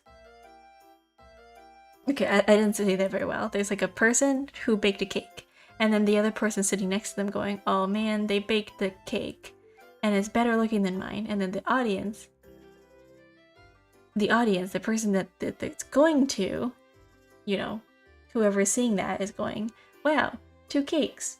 Because they don't care, or not that they care, but they don't mind that two things are the same. Because to them, it means more. Very true, I have my own style, so maybe not as detailed as another style, but it's mine unique to me, and if people do draw your OCs as a measurement to how much they enjoy your style, so I wouldn't worry about that. Yeah, that's a good advice too.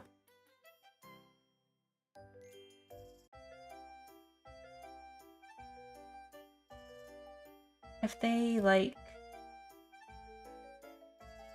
your characters, or they like your, and I think it's more important to convey emotions and to tell a specific story, or to like do something in a way that only you can. In a way, I guess, is like a good way to say it.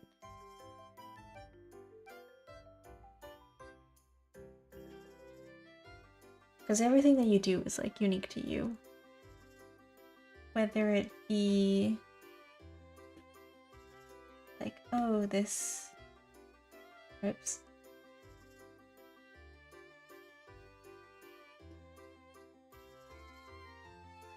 Whether it be like a comic, and then you're telling a story based off your characters, like, oh, it's based off a life experience, or it's just like a personal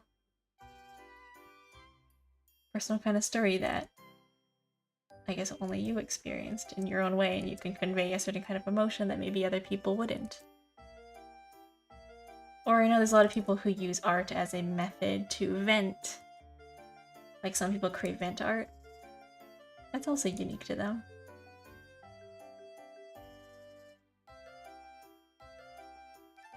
I think art is a very, like, personal thing.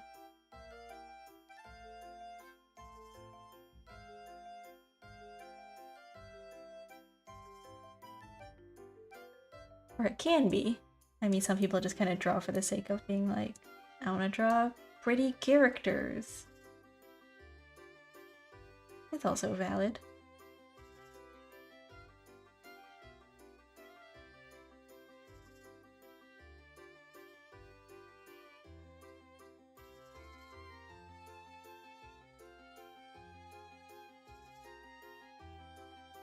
I mean, I think that's why artists also commission other artists too, because they're like, oh, I want to see my character drawn with this other artist's style.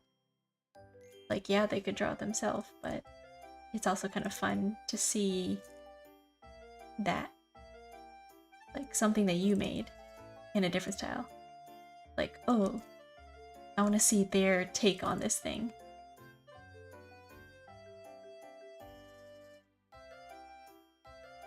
That's why, like, in things like fandoms, I guess, a character can be drawn like a million ways and nobody will draw them the exact same way.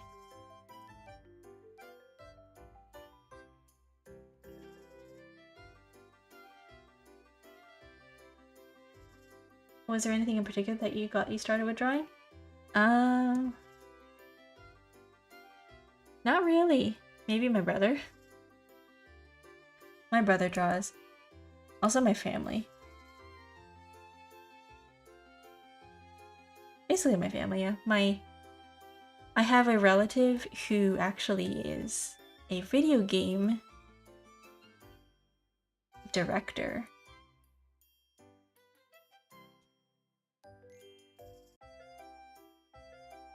He's a video game director, and I also have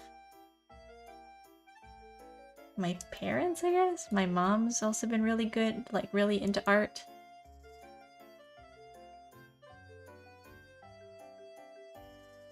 And I've always been pretty into art since I was younger, so... my parents are the type of people who aren't very material. My parents, especially my mother, would be like, oh, I don't want, like, this as a gift. I want you to create me something. She would always insist. She'd be like, oh, I don't want you to buy me flowers. I don't want you to make me anything. Like, I don't want you to, like, buy me anything. I want you to make something from scratch. So usually what we would do for, like, birthdays or, like, holidays is, like, basically make them a card. So I would just draw stuff.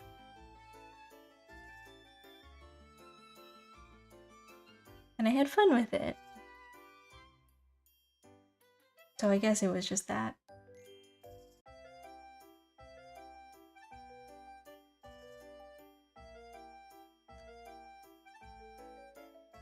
I have a friend who's trying to get into drawing. He's like, I want my art to look exactly like this and that, and I keep trying to break the news that by drawing and just being you, when you do learn the basics and practice for years, it's way more likely you will have your own spin on it.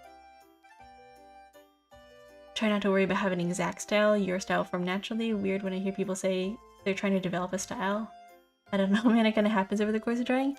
Your style is developed, yeah, exactly, over a very long period of time based off of artists that you like and try to imitate. Nothing I've thought about, but after years of drawing, I have an art style, never really tried to seek it out. Yeah, I find, I blame YouTube for that kind of mindset specifically because, oh my god, all those art videos out there of how to find your own style because people are fed, I don't know, something out there. There's somebody out there claiming like how to stand out as an artist, how to grow as an artist, how to like be marketable as an artist is to have a distinct art style that people recognize you for. And that's a good thing, but it's not something you should strive for when you first start out drawing. But yes, a good way to develop an art style is to emulate other artists. Like I said before, list out all of your favorite artists, make notes, see exactly what about their styles that you enjoy, and see if you can copy that. Like, not copy, like exactly copy, but like take why they do things and try to figure out what exactly choices they're making and why. So you can study the way they do lighting, you can study the way they color, you can study the way they do underpainting. Some people do that. You can watch their speed paints to figure out what they're doing and like kind of figure out the choices that they made. Like maybe they start doing gradients, maybe they start out doing straight up color blocking. You never know.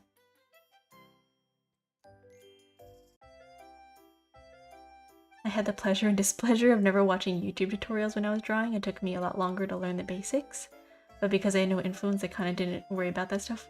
That totally would have gone to me, especially when I was younger. Yeah, that's true. There's a lot of people out there who, I guess, see too many self-help videos on YouTube and TikTok. Or like, I guess, seeing people who post videos on TikTok blow up or go viral because they have a distinct art style that they honed through years and years and years of drawing. And going like, well, I want to be like that too. I want a distinct art style like so-and-so. I want my art to be recognizable and whatever. But that's very hard to do when you first start drawing. And then I think something happens when you start thinking like that is then you start to become, in a way, like a copycat of that artist, where your art style looks very, very similar to theirs. And that's not really your own style anymore, it's just your own rendition of their style. That's why I say, like, don't list only one artist that you like and try to copy their styles from. Pick a lot. Pick one thing for each artist, not just like, or at most two. Don't like be like, oh, I like everything about this person's style, I want to be like this. I think that's not a healthy way to get into it.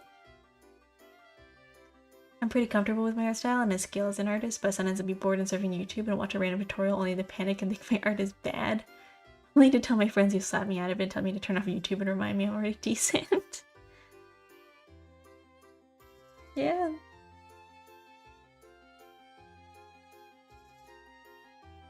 Oh my god, the whole videos out there like, do this, not that. How to tell if you're a good artist, so-and-so. Clickbait videos.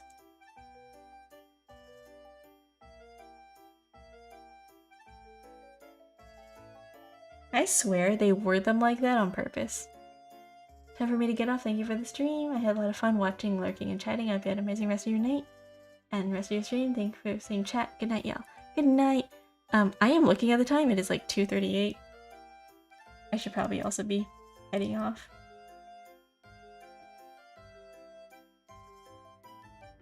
Eventually. If you have multiple references when you're starting out, you'll never have a copy style. Heard this from an artist a long time ago who said, an artist, I don't mind if people use my art as a reference so long as it's not the only reference, and I stood by that. Exactly. You want to have a lot of artists that you look up to and you want to, like, I guess, copy the style of. Like, for example, me. I follow a lot of Japanese artists. I like the way certain chibi artists draw faces. So I've emulated that in my own style, like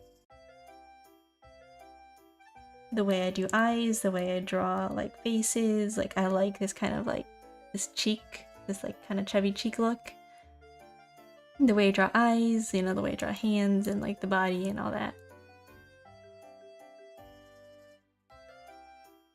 But they're all different, like, from different artists. Like, I have a very specific thing that I like from different people.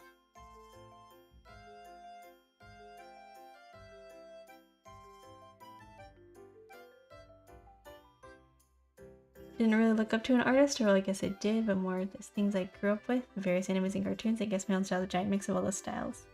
That's my own flavor to it. Yeah. That can definitely be like a reference too, if you like a style from a show. Or like a certain piece of media. Like I know back then, there weren't a lot of reference books out there that existed. There wasn't like a lot of Twitter and social media and people posting their art online didn't exist back then, so it was mostly more of like I bought an art book of this mangaka or this comic book artist I really like, where they show their concept sketches and their design sketches. And like, you know, the character 3-point turn and all that, and you kind of look and you analyze what's going on in those styles and how they did it.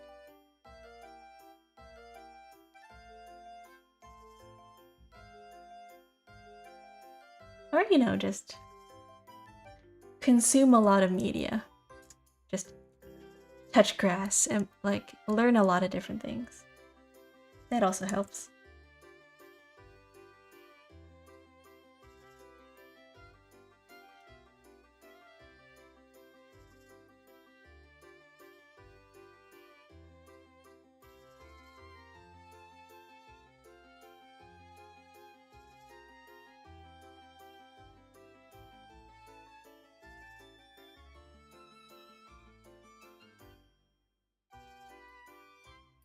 It also helps to just, you know.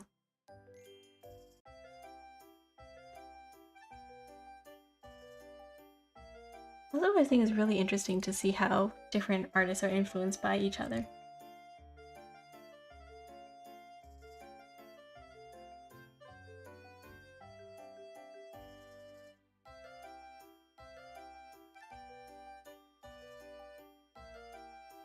Like I know some people out there really look up to traditional artists in history, like Leonardo, the sculptor.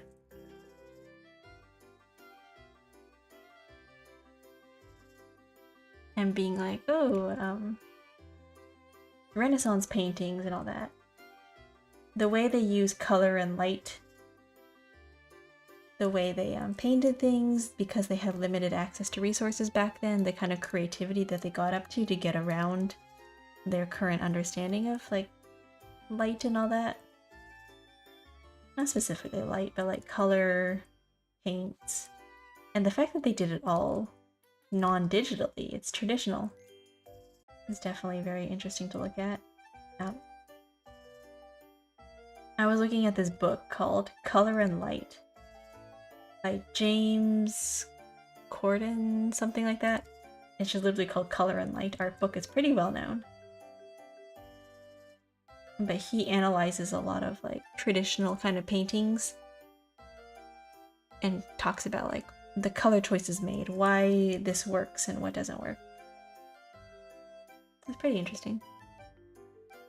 I'd say my style is like an anime mix with the style of Western that sort of has the eyes and anime proportions of an anime, but the thicker line art are more simple aesthetics of a cartoon.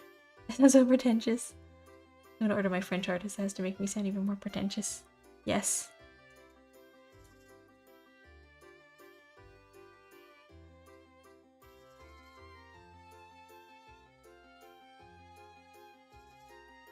I don't think that's bad.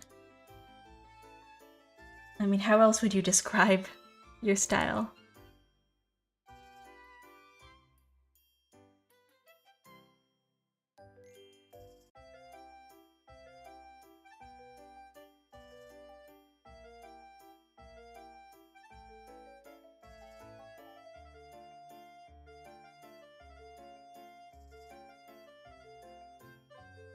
I mean, my style now is very, I don't know how to describe it, anime, but also very watercolor-like. Like, I'm drawing chibis right now, so I'm doing mostly flat colors, but if you saw my normal works that are not chibis, it's very soft.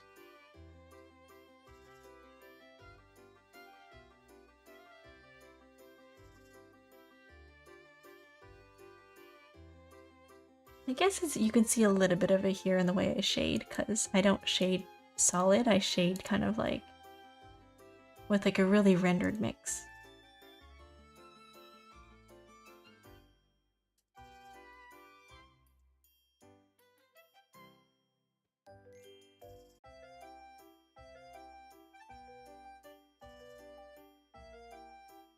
Your style's very good. I'm new here, but what I've seen you draw today is very good. Thank you.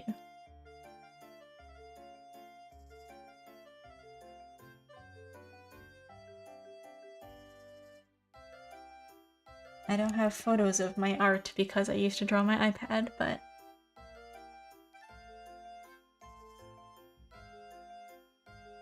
I'm sure it's somewhere out there. Did I upload my art on any socials? Not that much. No. I should.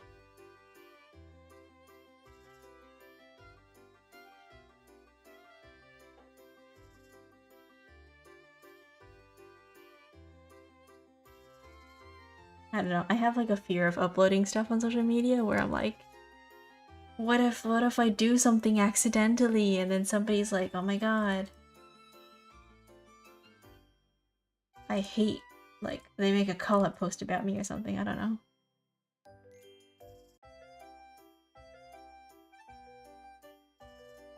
I'll wake up one day and there'd be like some kind of drama that I'm involved in and I'm like, oh no. What did I do?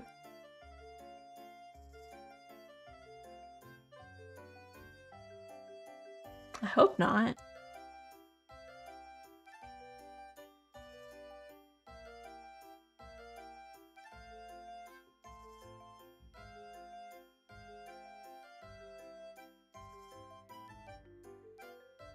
I use the method of posting ghost. I upload my art and don't check it, only check it when I've got something else to upload. Oof. Maybe I should try that.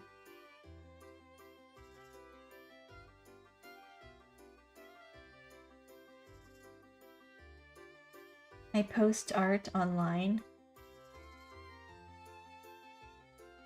and then I delete, I don't know, I delete the social media off my phone so that I can only post on desktop, so that when I'm away, you know, like doing my normal things, I'm not looking at it on my phone all the time.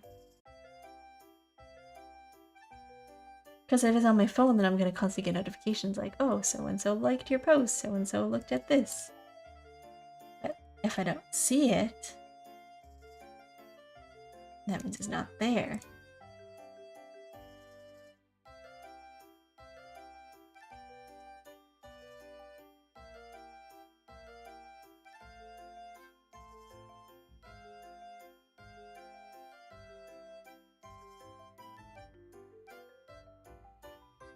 I suppose that's a way of doing it.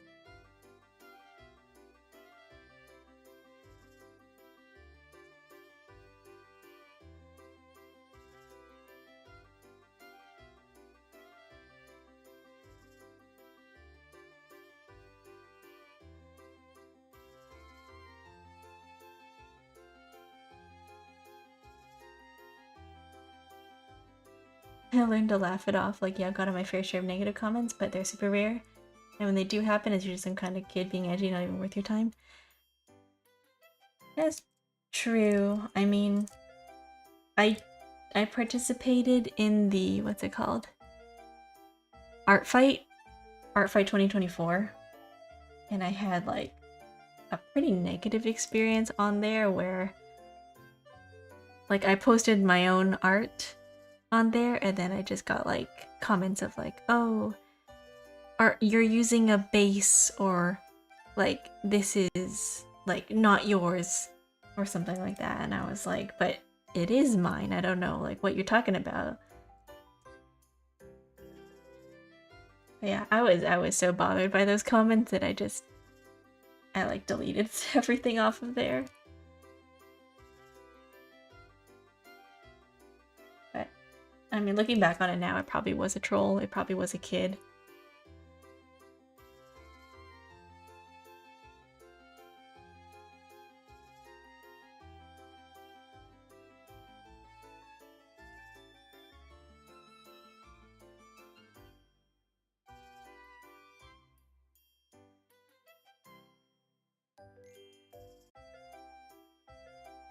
I don't engage with the community, learn that lesson the hard way. I love seeing artists in their works, but yeah, posting goes for life. Yeah. I wish I could. But unfortunately, as you know,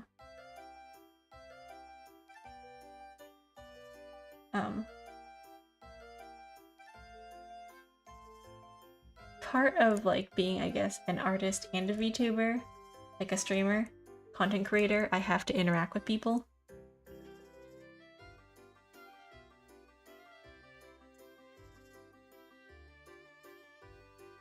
Because it's good for the algorithm or whatever.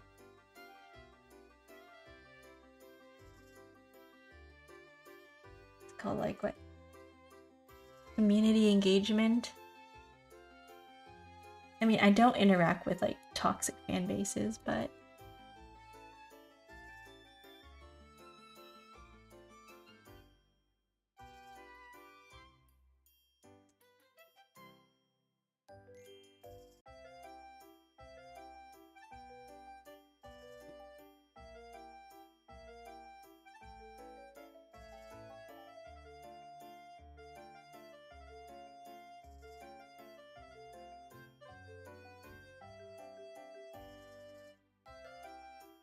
there's like probably your fair share of just mix. Like you have your good apples and you have your bad apples.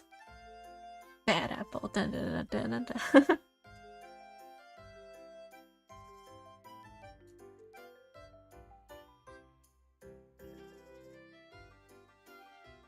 Nice. Oh, it's looking so much better already. Okay. Alright. We finished the bangs and I'm going, it's like 2:52. 2:52? Yeah. Almost 3. Oh my god. I need to get up early tomorrow. I need to wake up at 7. So I'm gonna go head off now.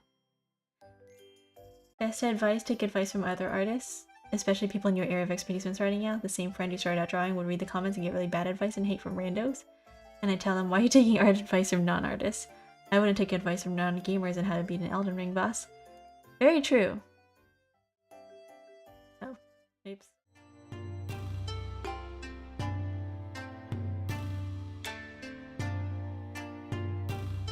Goodbye, nice stream, thank you. Thank you for stopping by. Thank you everybody for stopping by, whether you were lurking or just hanging out, chatting. Oh, bye. Thank you all for stopping by. It was nice meeting you all. It was good. We were productive.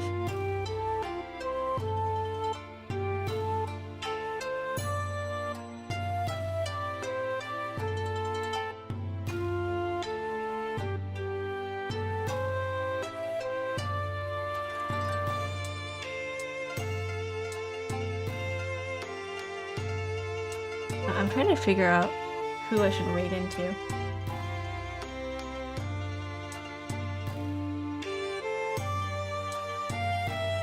Every single time I stream at this time, it's like really hard to find people to stream, like to raid into.